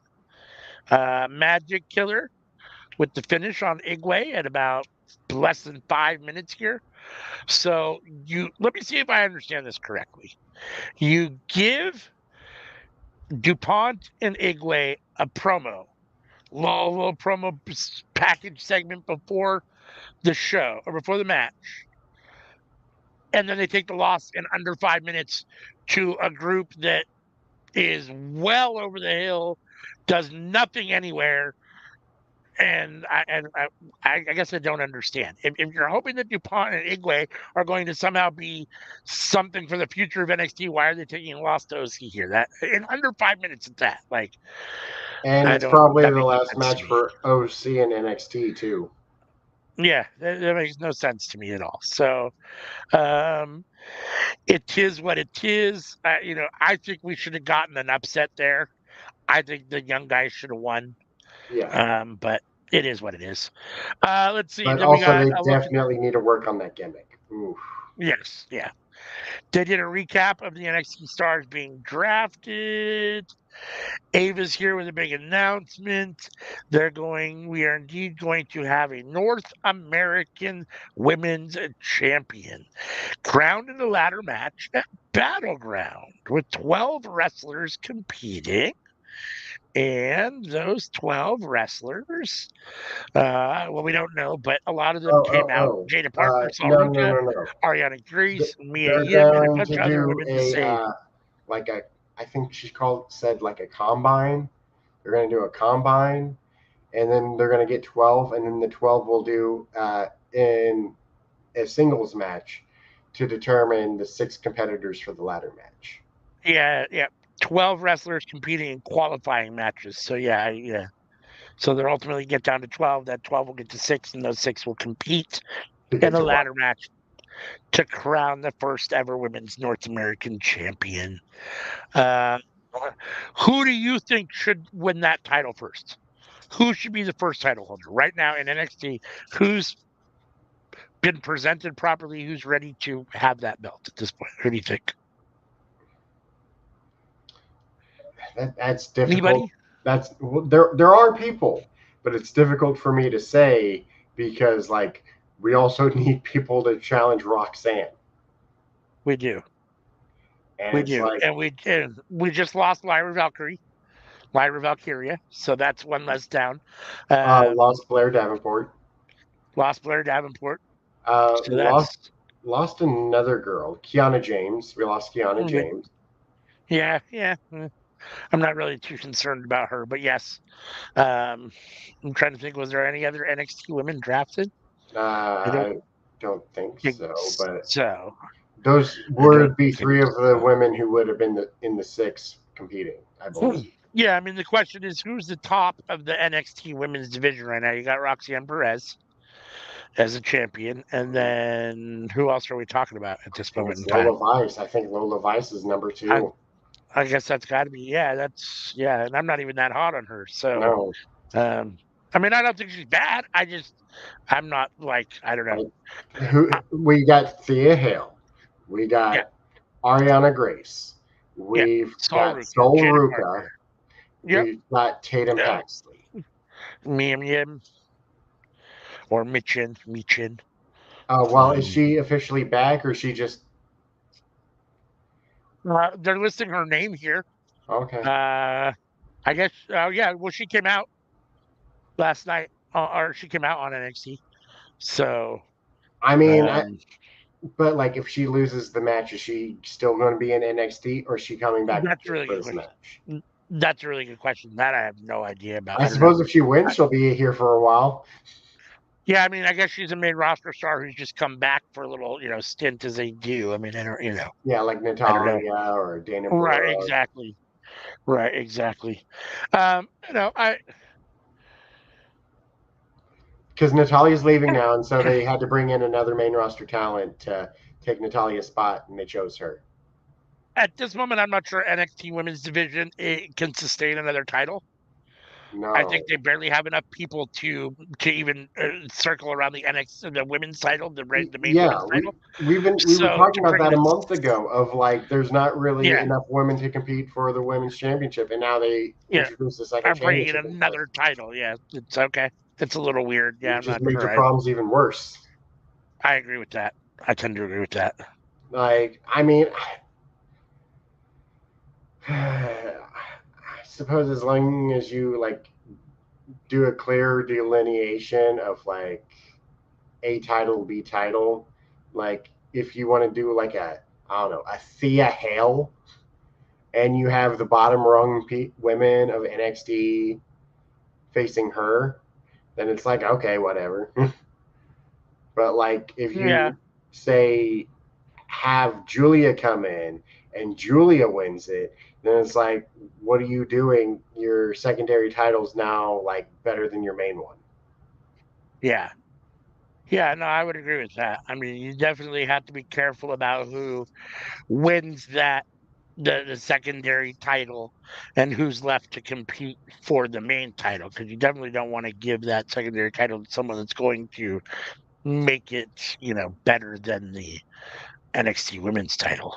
Like um Raw was having comments of that with Seth Rollins and Gunther of like Gunther's the better champion, like Gunther's doing a better job, like yeah, the agreed, Intercontinental agreed. title feels bigger than your new World Heavyweight title that you just made. Yeah, yeah, which isn't necessarily a good look. I mean, you can't always help who's over, and Gunther's over, and it doesn't matter what belt he seems to have, he's going to elevate it more than likely. But yeah, I mean, it's not a very good look when technically your second tier belt is it looks like for all intents and purposes it's being defended and wrestled better and is having a better push and run than your world champion. I mean, that doesn't seem to be that's not a good plan. Let's see. Street Profits, Wish, Axiom, and Nathan Frazier luck against the AOP. Tells them to never slow down. Their match tonight.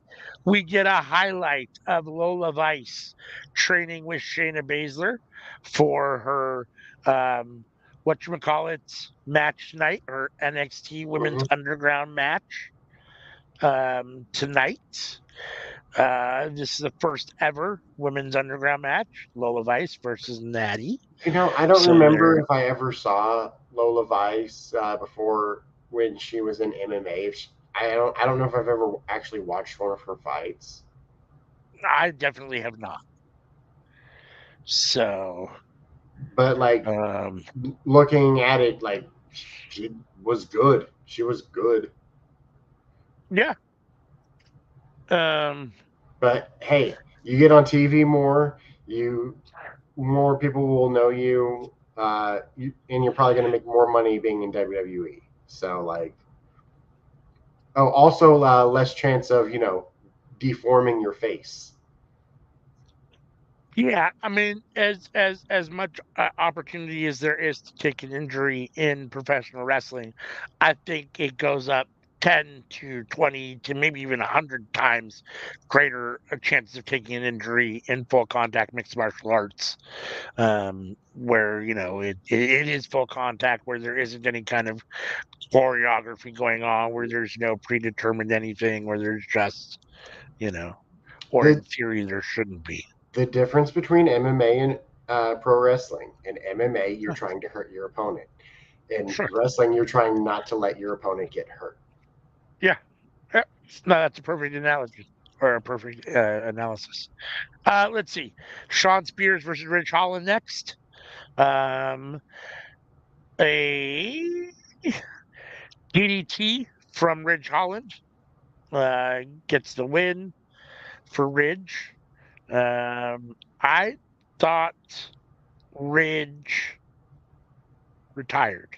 I don't understand what's going on. He retired for all He of 2 weeks. said, yeah, was he even gone 2 weeks? I didn't even think he was gone 2 weeks. I thought he came back the next week and wrestled. It felt like he was like, I'm going to retire. The next week he was back and wrestled again. Maybe it was 2 weeks, but now he's back and getting wins over guys that I thought should be getting wins over him if you're whatever. So I don't know. I have no idea.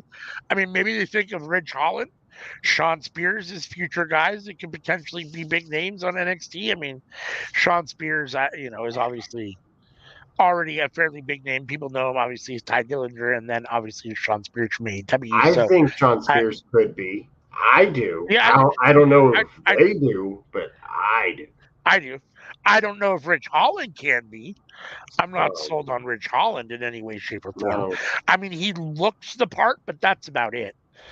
I He's mean not a that's very the good wrestler, and problem he's with not a very good talker. WWE is that so many people just have to look the part and they're Yeah, given opportunity after opportunity, and it's like I no, agree. no, you got to do more than just look the part, and then you got guys who have everything else but look the part, and they're never given an opportunity. Yeah, no, I agree. Again, I'm always baffled by who gets opportunities and who doesn't, the rhyme or reason, who you see get pushed, who you don't. It's always weird to me. Does Naomi not look the part to them? Apparently not. Well, we know why. I mean, we could say it, but we'll intimate why, right? I mean, they have a problem with people of that ilk. So, I um, mean, yeah, they're willing to treat Bianca well. they do. They do treat Bianca well. They treat Aside from Bianca that one better. Becky Lynch match. They do treat Bianca better. But I guess the question is, if you're looking at it from a potentially race standpoint, is she still treated as good as the other Caucasian women ever? I mean, even Bianca being treated well, is she ever being treated as well as the other Caucasian women? It's debatable. I don't know. She's treated well for a black woman, but is she treated well overall in comparison to Uh, her Caucasian peers? That's a good question. I don't know. I I, she was the longest reigning champ, wasn't she? She beat Bailey's record, did she not? that I don't know. I'd have to look at that. That I'm not totally sure about. I thought she beat Um, Bailey's record, and and then she very well might have. I think that for a long time, I feel like WWF saw Naomi as kind of a second tier talent. Um, and I think she's Even when she was recently, even when she was the champ, they still saw her as a second tier I talent. think so, but I think she's now recently proven that she's not, and they still don't know how to book her properly. So yeah, I don't know. I'm not sure. The whole thing is weird. I don't know. I think she's proven that she's not a second tier talent, and yet they still want to keep her in that box, that hole, right? I don't know for whatever reason.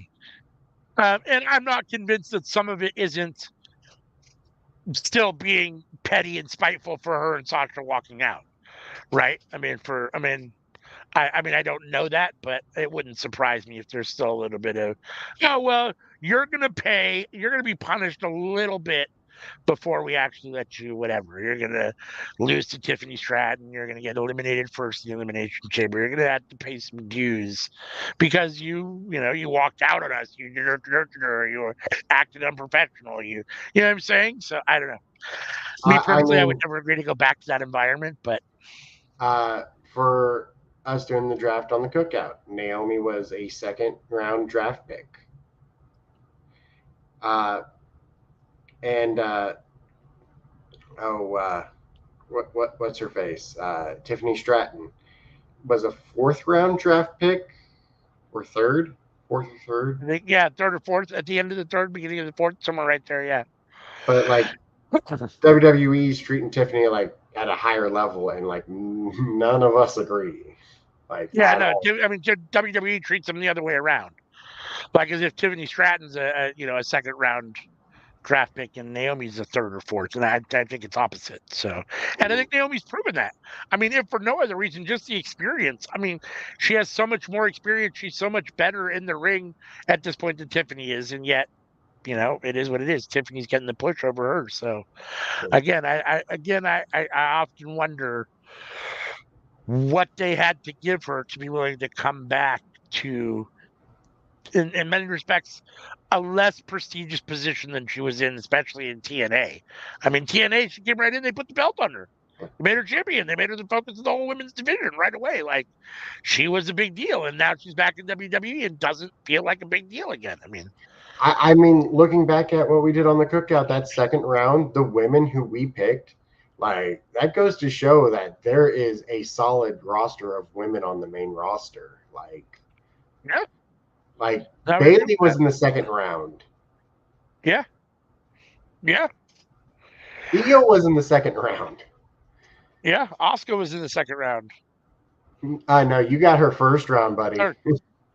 Oh, did I pick her in the first round? Did I? Are Hmm. you sure? Oh, I did. She was my last pick of the first round. You're right. She was my last pick of the first round. I remember now. And Becky was my last pick of the first round. That's right. All right, so back to NXT because we've been doing this now for almost 2 hours. So Roxanne Perez is pissed off that she didn't get drafted, even though champions were protected and not supposed to be drafted. So I suppose this is playing into Roxanne Perez's being crazy and unbalanced and unhinged. She doesn't even know what she wants. So okay. Anything you want to say about Roxanne yelling at Ava and her current unbalanced persona? I don't mind it, but like I don't know if this gimmick works well in a long term endeavor. Yeah, I can see that. Because like Let's I could definitely see this getting annoying, and then her heat could turn into go away heat after a while. Yeah, I could definitely see that happening, unfortunately. I hope it doesn't, but it could turn that way if she's not careful about it. Let's see. Josh Briggs is talking shit to Ivar for losing to Oba. Then Wesley comes in and says he's coming for the title, but it appears Josh Briggs is standing in the way. So I'm assuming we're going to get Briggs and Wesley, and probably the winner of that ends up in a match with Oba Femi for the title. We'll see how that ends up working out. Are you here for Wesley and Josh Briggs? Oh yeah, absolutely. That's gonna be a banger. But like now, I just got to thinking of like, oh, Trick is doing a gimmick that could turn stale, and Roxy is doing a gimmick that could turn into go away heat. and these are your top two champions on the brand. Yeah. That makes me feel nervous about NXT. Yeah. No, I would agree with that. I would agree with that. It does definitely make you a little uneasy for the future. Um, yeah. Final Testament. Paul Ellering talks for a little bit here. They got drafted. So ultimately, they'll be leaving NXT, I assume, at some point soon here. Or yeah, the whole Final Testament got drafted. So, do you think they're all ready for the main card? I mean, what do you think about AOP, Karrion Kross, these guys on the main card or main roster? I guess is what I They meant to say. already Not main were. card, but They faced they the have been off Pride. and on. I Yeah. mean, yeah. I mean, they were on I the mean, main they've both roster been off and before they on. went back to NXT. They were just in NXT for a couple matches. They had what, 3 matches on NXT? Yeah, this is true. This is true. I I would mean, have kept I would have kept them on NXT just to fill out NXT a bit. yeah, I mean, my concern is that I love Paul Ellering. I don't like Karrion Kross. I'm not sold on Scarlett. AOP I think has potential. I'm not. I don't. They need to be booked a little bit better. I think I'd rather see just AOP and Paul Ellering alone. That would be ideal for me. And Karrion Kross can go do something else because I don't feel like they all fit together. And I definitely don't feel like they're a faction that's justified or good enough to be on the main roster outside of Paul Ellering, really. I mean, AOP still needs work in the ring. They definitely need work on the mic. Neither of them can talk. And I think Karrion Kross is what he is. I mean, I think he's okay, but I think Karrion Kross could be a really solid NXT star if they let him do that, and that's about where he belongs. I just, that's my opinion. I So think he could be a very solid mid card champion on the main roster. maybe, I mean, I don't know. I'm not sure I've seen that, but maybe. Well, I'm thinking like the Let's, Killer Cross having death matches on TNA. yeah. I mean, again, if he's booked properly and they actually do something to make him look like he's a tough guy again and those kind of things, then maybe I could see it. I don't know. They'd have to do a lot for me to rehab him to make him feel like he's important again.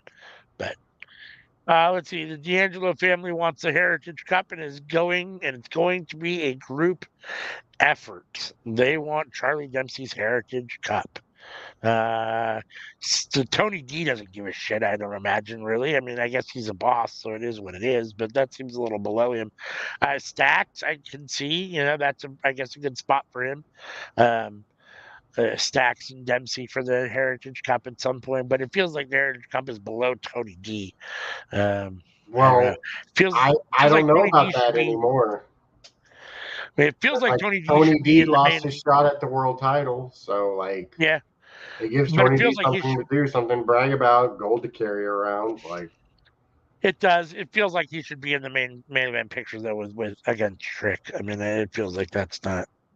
I don't know, but I guess we'll end up seeing what ends up happening. I mean, I guess I'm kind of here for. But I like Charlie Dempsey. Obviously, I drafted him. I think he's got a bright future. I don't think he's there just because he's Steven Regal's kid. I think he's actually there because he's got talent. When he has wrestled, I think he's looked good. Um, and I think the future oh, is potentially him bright for him. I wrestling's the end up only seeing time what's I going like on. him.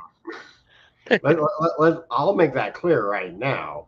Like I Right. don't like him because of his backstage promos. I don't like him Sure. because of his gimmick. I like him because of what I've seen when he's in the ring, when they let him be in the ring. Right.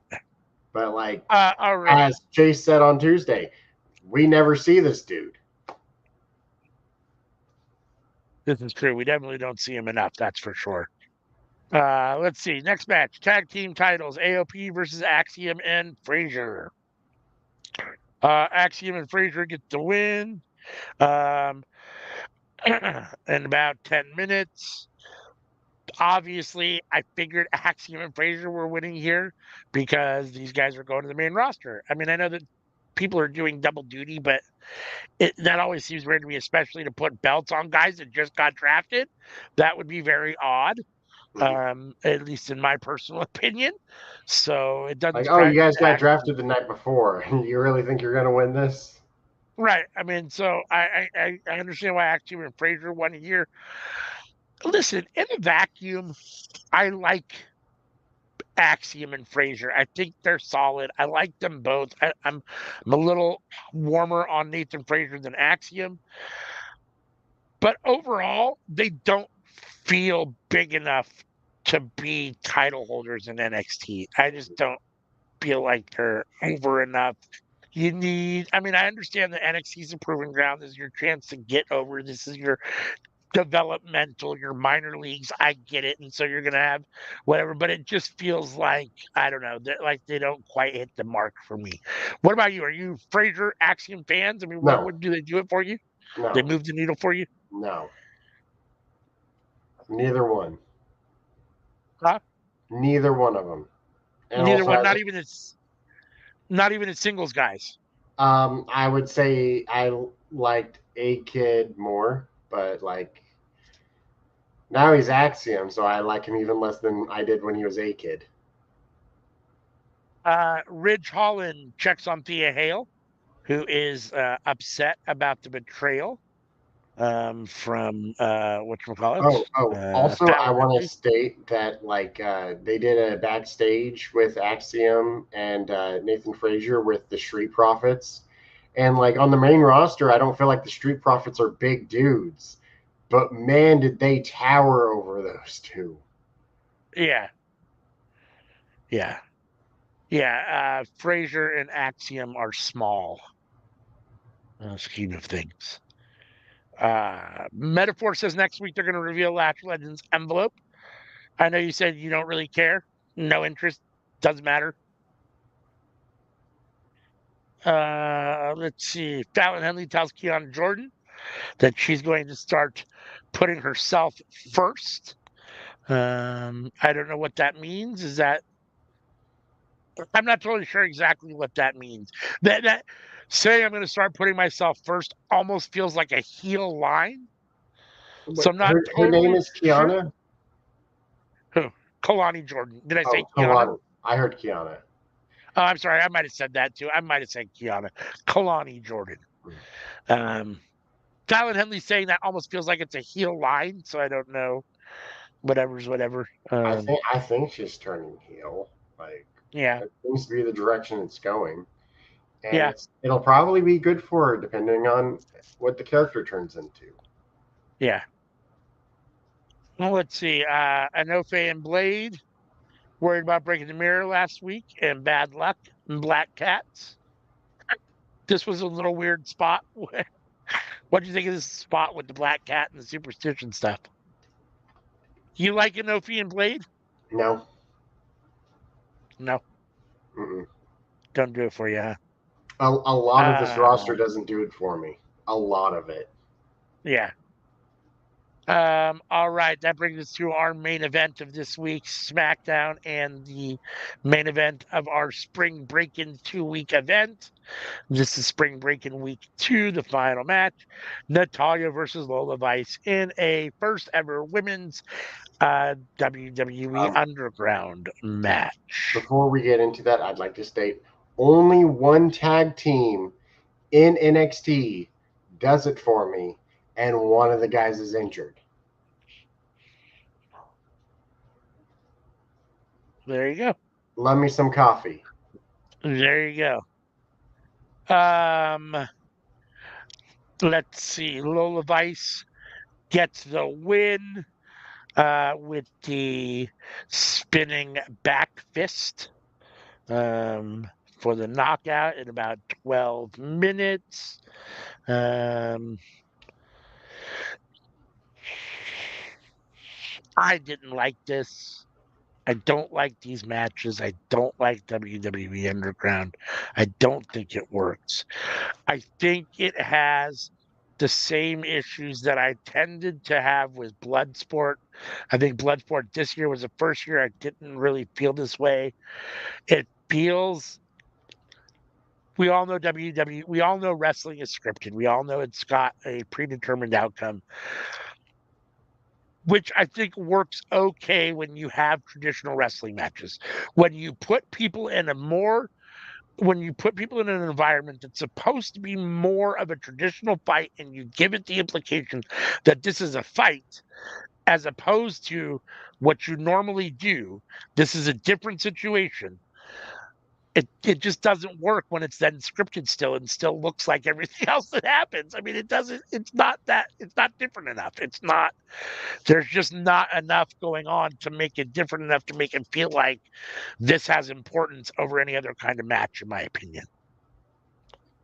So why do it? I mean, I feel like it fails on all levels, so why do it? I'd just rather see these two in a regular match than you give these two a weapons match or a TLC match or something as opposed to this. I mean, this I does nothing didn't for me. hate it. It was something different.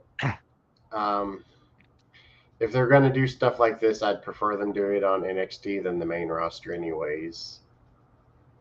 So if they want to do this every once in a while, I'm going to let it slide. Like I know you didn't like it, but I didn't mind it that much. I'm just going to let that slide on through. Just let's get to next week. What do you think about Petrovich and Baszler getting involved ultimately? I mean, it's WWE. I would have been surprised if they didn't. Do you think Shayna Baszler's going to hang around on the NXT roster for a little bit, or you think this is just this little one-time off thing because she was a little advice for this?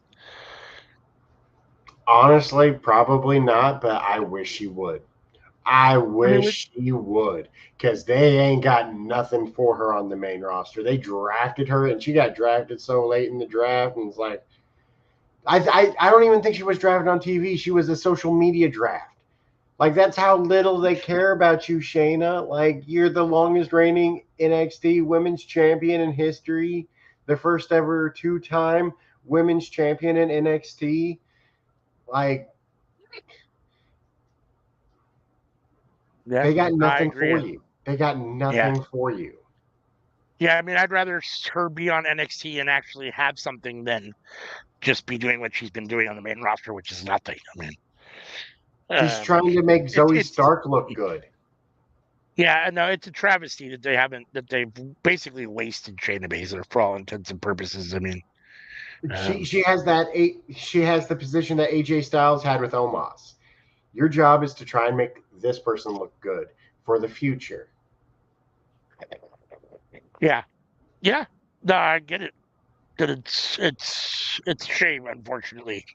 Like you're Uh, asking someone to make someone else look good when they never even had a full shake at doing their thing yet.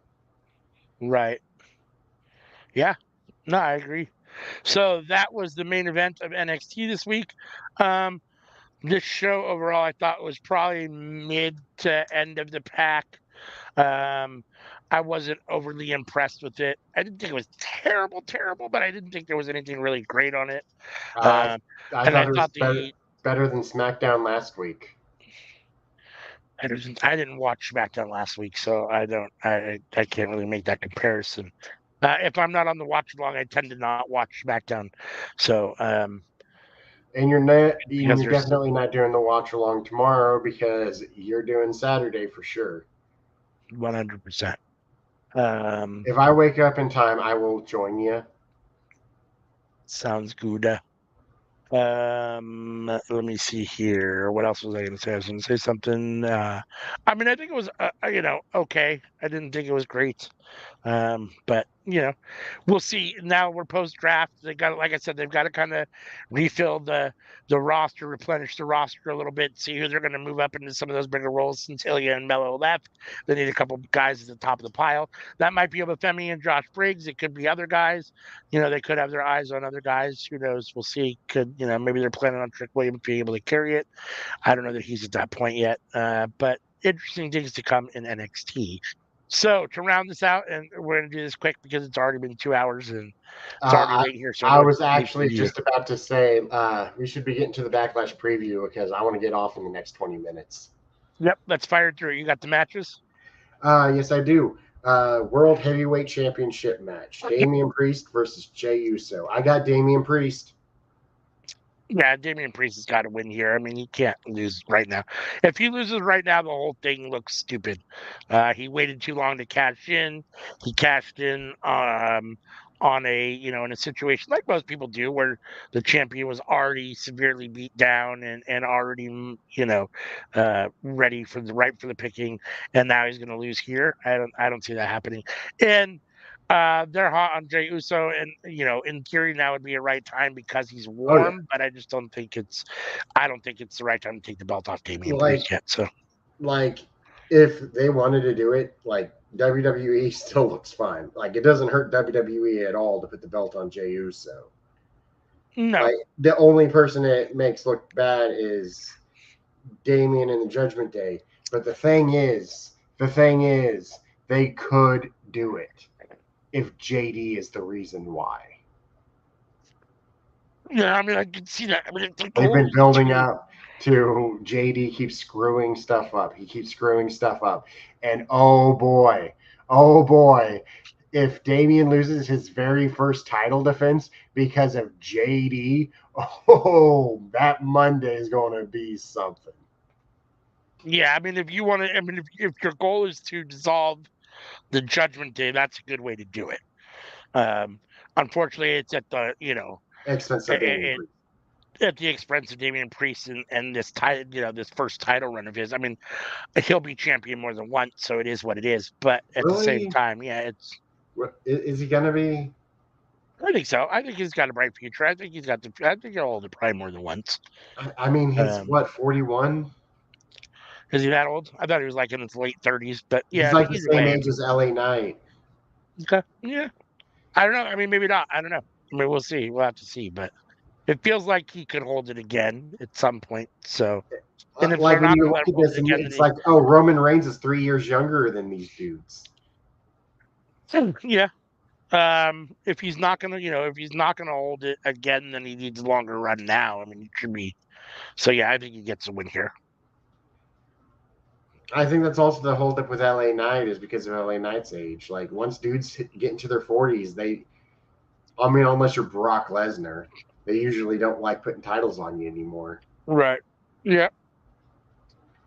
All right, undisputed WWE Universal Championship match: Cody Rhodes versus AJ Styles. Yeah. If I was a I betting think you win. man, I'd be betting all my money on Cody Rhodes here. Like, oh geez. Yeah. Again, I mean, it's at the expense of AJ, which is unfortunate. When it comes down to it, I love AJ Styles. I hate Cody Rhodes, so that pisses me off. But it is what it is. Cody can't lose the belt yet.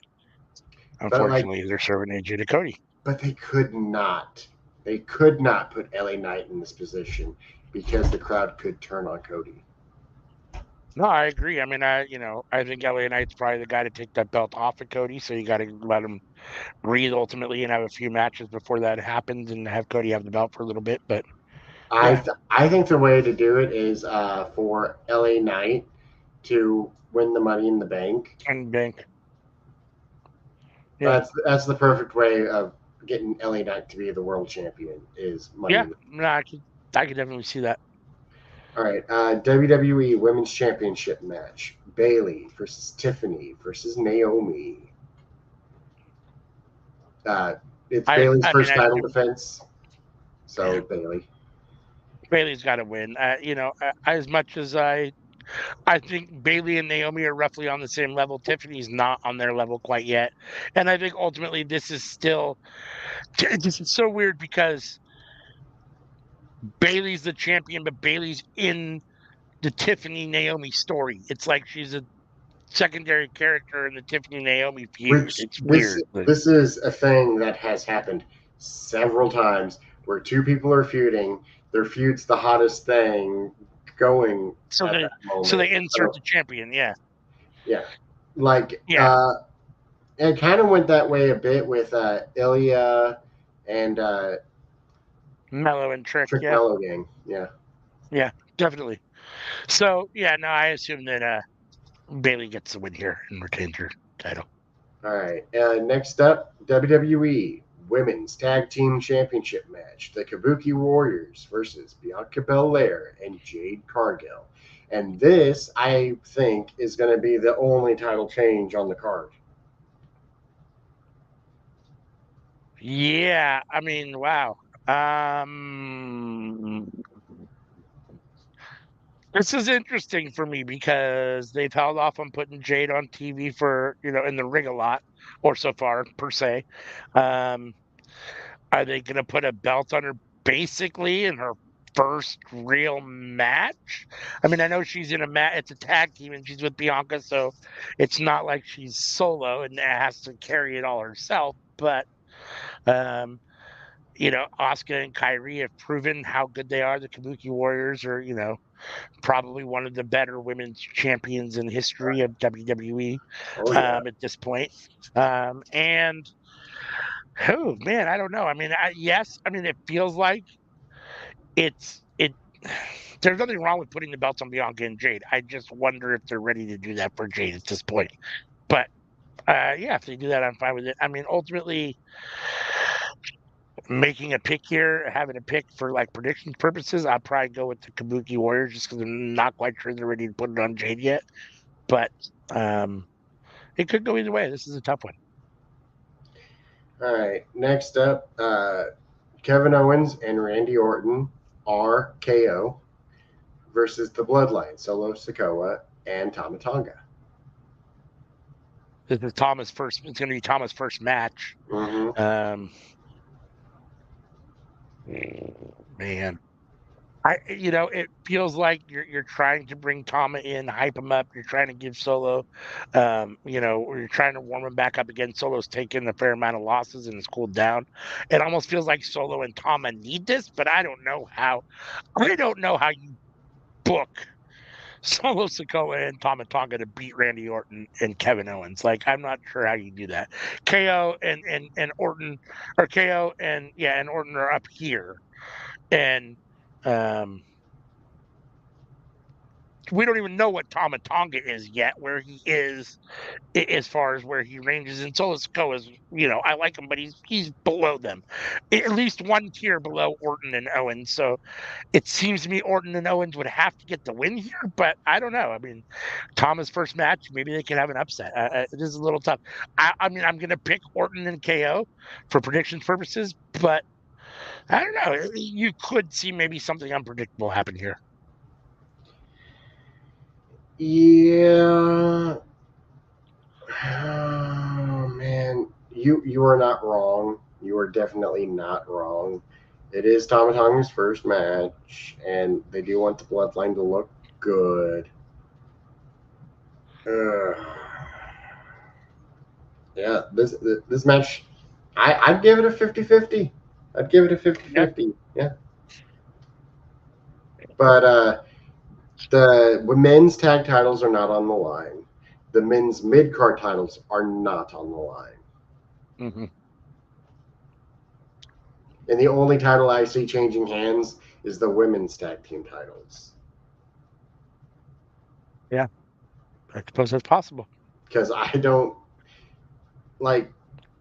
Wait. Becky's title's on the line, isn't it? Yeah, that wasn't even on the match Yeah. card here.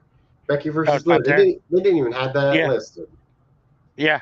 No, you're Uh, right. Yeah. Becky, I was going to ask you, is that the last match they had listed? Because it feels like that's a small card. But yeah, Becky versus Liv. Yeah, Becky's got to get that win. I mean, Liv's hot, and I know they're pushing her, but Becky's got to get that win here. I do think, though,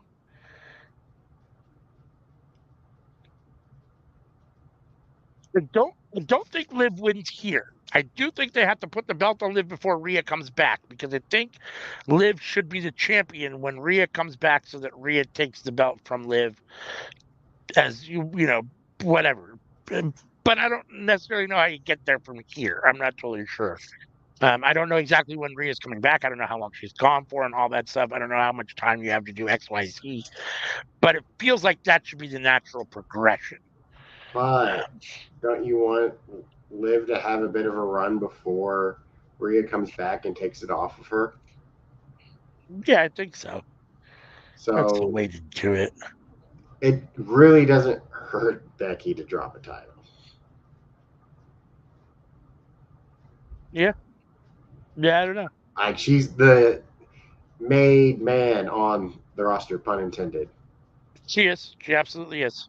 Like Um, it does not hurt her at all to take any loss right now. Like she'd have to take no, multiple losses in order for it to start affecting her. 100%. Becky is at the point where she doesn't need the belt to be over. Um, she's over already. She's, she sells merch. People come to see her. She's one of those. She's a huge Um, talent in WWE. Charlotte doesn't need the belt to be over, but she needs the belt for storylines because Yeah, they cannot write a Charlotte storyline unless the belt's involved. yeah. I mean, that's more of a creative issue than a Yeah. Charlotte issue. But yes, I think you're right. So I don't. I mean, Becky doesn't need the belt. I'm still not sure I see her losing to Liv here. I think they have a match here. I think Becky wins, and then I think they have another match at some point, and Liv ultimately wins. Um, I don't know how long Maria will be out for the injury, but I'm assuming it's just going to be for a few months. So what Yeah. I would imagine is Liv wins here. She carries the title. SummerSlam, we have Liv versus Charlotte Flair, and Liv finally gets the victory over Charlotte. And that's when Rhea comes out and beats up Liv after the match. Yeah. I mean, I could see that happening. I mean, at that time, I mean, Liv could be the champion and get a huge title defense over Charlotte, and then Rhea shows up to claim her spot. I want my title back. I never lost it. Blah blah blah. It's your fault. There's a lot of meat on the bone for Liv and Rhea. I don't like it. I'm not a big fan of Liv and Rhea being in a feud. I don't like that that's a decision they've made for Rhea and Liv, but they've put a lot of meat on that bone, and there's a lot they could do with that. So, um, but I'm not a huge fan of it myself. Um, So I might be tempted so to pick Liv here. yeah, I mean, I do think that it's somewhat 50-50. I do think that she beats Becky at some point. I do think Liv is the champion when Rhea comes back. I think it just depends on how long Rhea's out for and when they determine they want to put the belt on Liv, whether it's here, whether it's at, another show. Um, Yeah, what do we because you have after could just this? extend the storyline and have a rematch at the next pay per view and That's just have what I was gonna Liv say. What do we win got the. after this? So this is Backlash. This is Backlash Francois. What's next? Is it Clash at the Castle? I don't know. There's gonna be something before SummerSlam. WWE SummerSlam's PLE August, right? So what do we got? We got 2024. June and July. We got something going on in June and July. I'm sure. So SummerSlam won't be probably till August, or maybe SummerSlam will be in July. I don't know. All right, I pulled it up. Elimination Chamber, WrestleMania, Backlash, King and Queen of the Ring. That's the Oh next yes. one. So Hmm. it's not going to be there. And then it's Clash at the Castle, June 15th. Money in the Bank, July 6th. And then SummerSlam. SummerSlam, August 3rd. And Bash and Yeah. Berlin, August 31st. Yeah. No. Money in the Bank. Maybe I could see Liv beating Becky at maybe Money in the Bank, and then SummerSlam she defends against Charlotte, like you said, wins, and then Rhea comes back, Well, and then you get Rhea Liv in Berlin. well, I don't know. who's going to be the opponent at Clash at the Castle? That's a good question. That is a good question. I don't know. Scotland. I Scotland. don't know. I suppose that. I don't think there's a good number of British women on the main roster, is there? So I mean, I guess you have. Yeah, I mean, you could have. Yeah, you could have. Yeah, you're gonna Clash of the Castle. Who's British that could take her, that could wrestle Becky. Clash of the Castle in between, and work herself into the Liv in between Liv and Becky. Thing. I don't know. That's interesting. I had to think about that for a few minutes. I don't know. They could do some. I mean, they just uh, Becky's on Raw, right? If I'm not Yeah, mistaken. Becky Well, is she's a Raw. champion, Yeah. so she can be on either, right? She can go to either. And Money in the Brand is Bank is Canada, interesting. which since it's Canada, they can always Hmm. pull out Old Faithful. Chris, Who? talk about Trish Stratus. Oh, they could do that. Oh, I wasn't even thinking of that. I was thinking of Natalia. Trish is a way better Oh, choice. oh yeah, Yeah. Okay. yeah. I know. But you Um. say Canadian and Old Faithful, and I think of Trish Stratus more than I do Natalia. But Well, if it's Trish, I'd rather it be Becky as the champ than seeing Liv versus Trish. yeah, I don't think it's going to be Trish. I'd be surprised. Like I said, maybe as unexciting as it is, maybe Becky wins here, then Liv wins at Clash of the Castle and holds it through until SummerSlam, beats Charlotte, like you said, at SummerSlam, and then Rhea comes out and then loses it to Rhea in Berlin. I don't know. And then we go into Yeah. Survivor Series, Yeah. where none of that's going to be happening. I don't like. There's usually not titles on the line at Survivor Series, right? So there usually isn't. I mean, I'm trying to remember. I mean, periodically, I think they've had a couple singles titles matches, but no. I mean, usually it's when it's been its best. It's all brand warfare. So um, they've done a lot of They've done a lot of champions versus champions non-title stuff in the Mm-hmm. past at Survivor Series. I know that Some brand great versus matches brand. happened there. Yeah. Like two of Brock Lesnar's best matches happened at Survivor Series and non-title matches. Yeah. So, in theory, we could see some of those at Survivor Series, but probably non-title. Yeah, I would think non-title because it should be brand warfare. So if you're sticking to I mean, in theory, I always thought that was the best Survivor Series is when Yeah. it was all brand warfare. So Let's bring that back. Let's bring back the non-title matches. yeah, yeah. I mean, you could have your mid card champion on Raw face your mid card champion on SmackDown, non-title match, that kind of stuff. Yeah, I mean, I think Yeah, that's four that's matches fun. right there. Yeah. So And then you have the two War Games, 6 matches. yep, That's a full yeah, card. You don't need anything yeah. else. That's a full card. Definitely. No doubt. No doubt. And No doubt. No to doubt. make it look good, you could have it as a tie, 3-3. Yep. All right. Well, in our final episode of Raw in this format, we have definitely probably overstayed our welcome here at two and a Oh, half wait. hours. War Go ahead. Games don't count towards points because, like, it's intermixed rosters. It's just faces versus heels. It's not Raw versus SmackDown. We'd have to bring back the 10-man tag matches. Yeah, I mean, you could potentially, in theory, have War Games with a Raw versus SmackDown. I mean, I don't know how you would build to it per se. Um, but I honestly like the old fashioned Survivor Series 10-man elimination, 10-person elimination matches better than the War Games matches myself. But it Can is what it can is. I mean, I'm can we send War Games back to NXT just for a year? Like just this year. We can bring back next year, but like let's do the tags one more time. Come on. so. Anything else you want to say before we get out of here? Because I Uh, am ready for bed.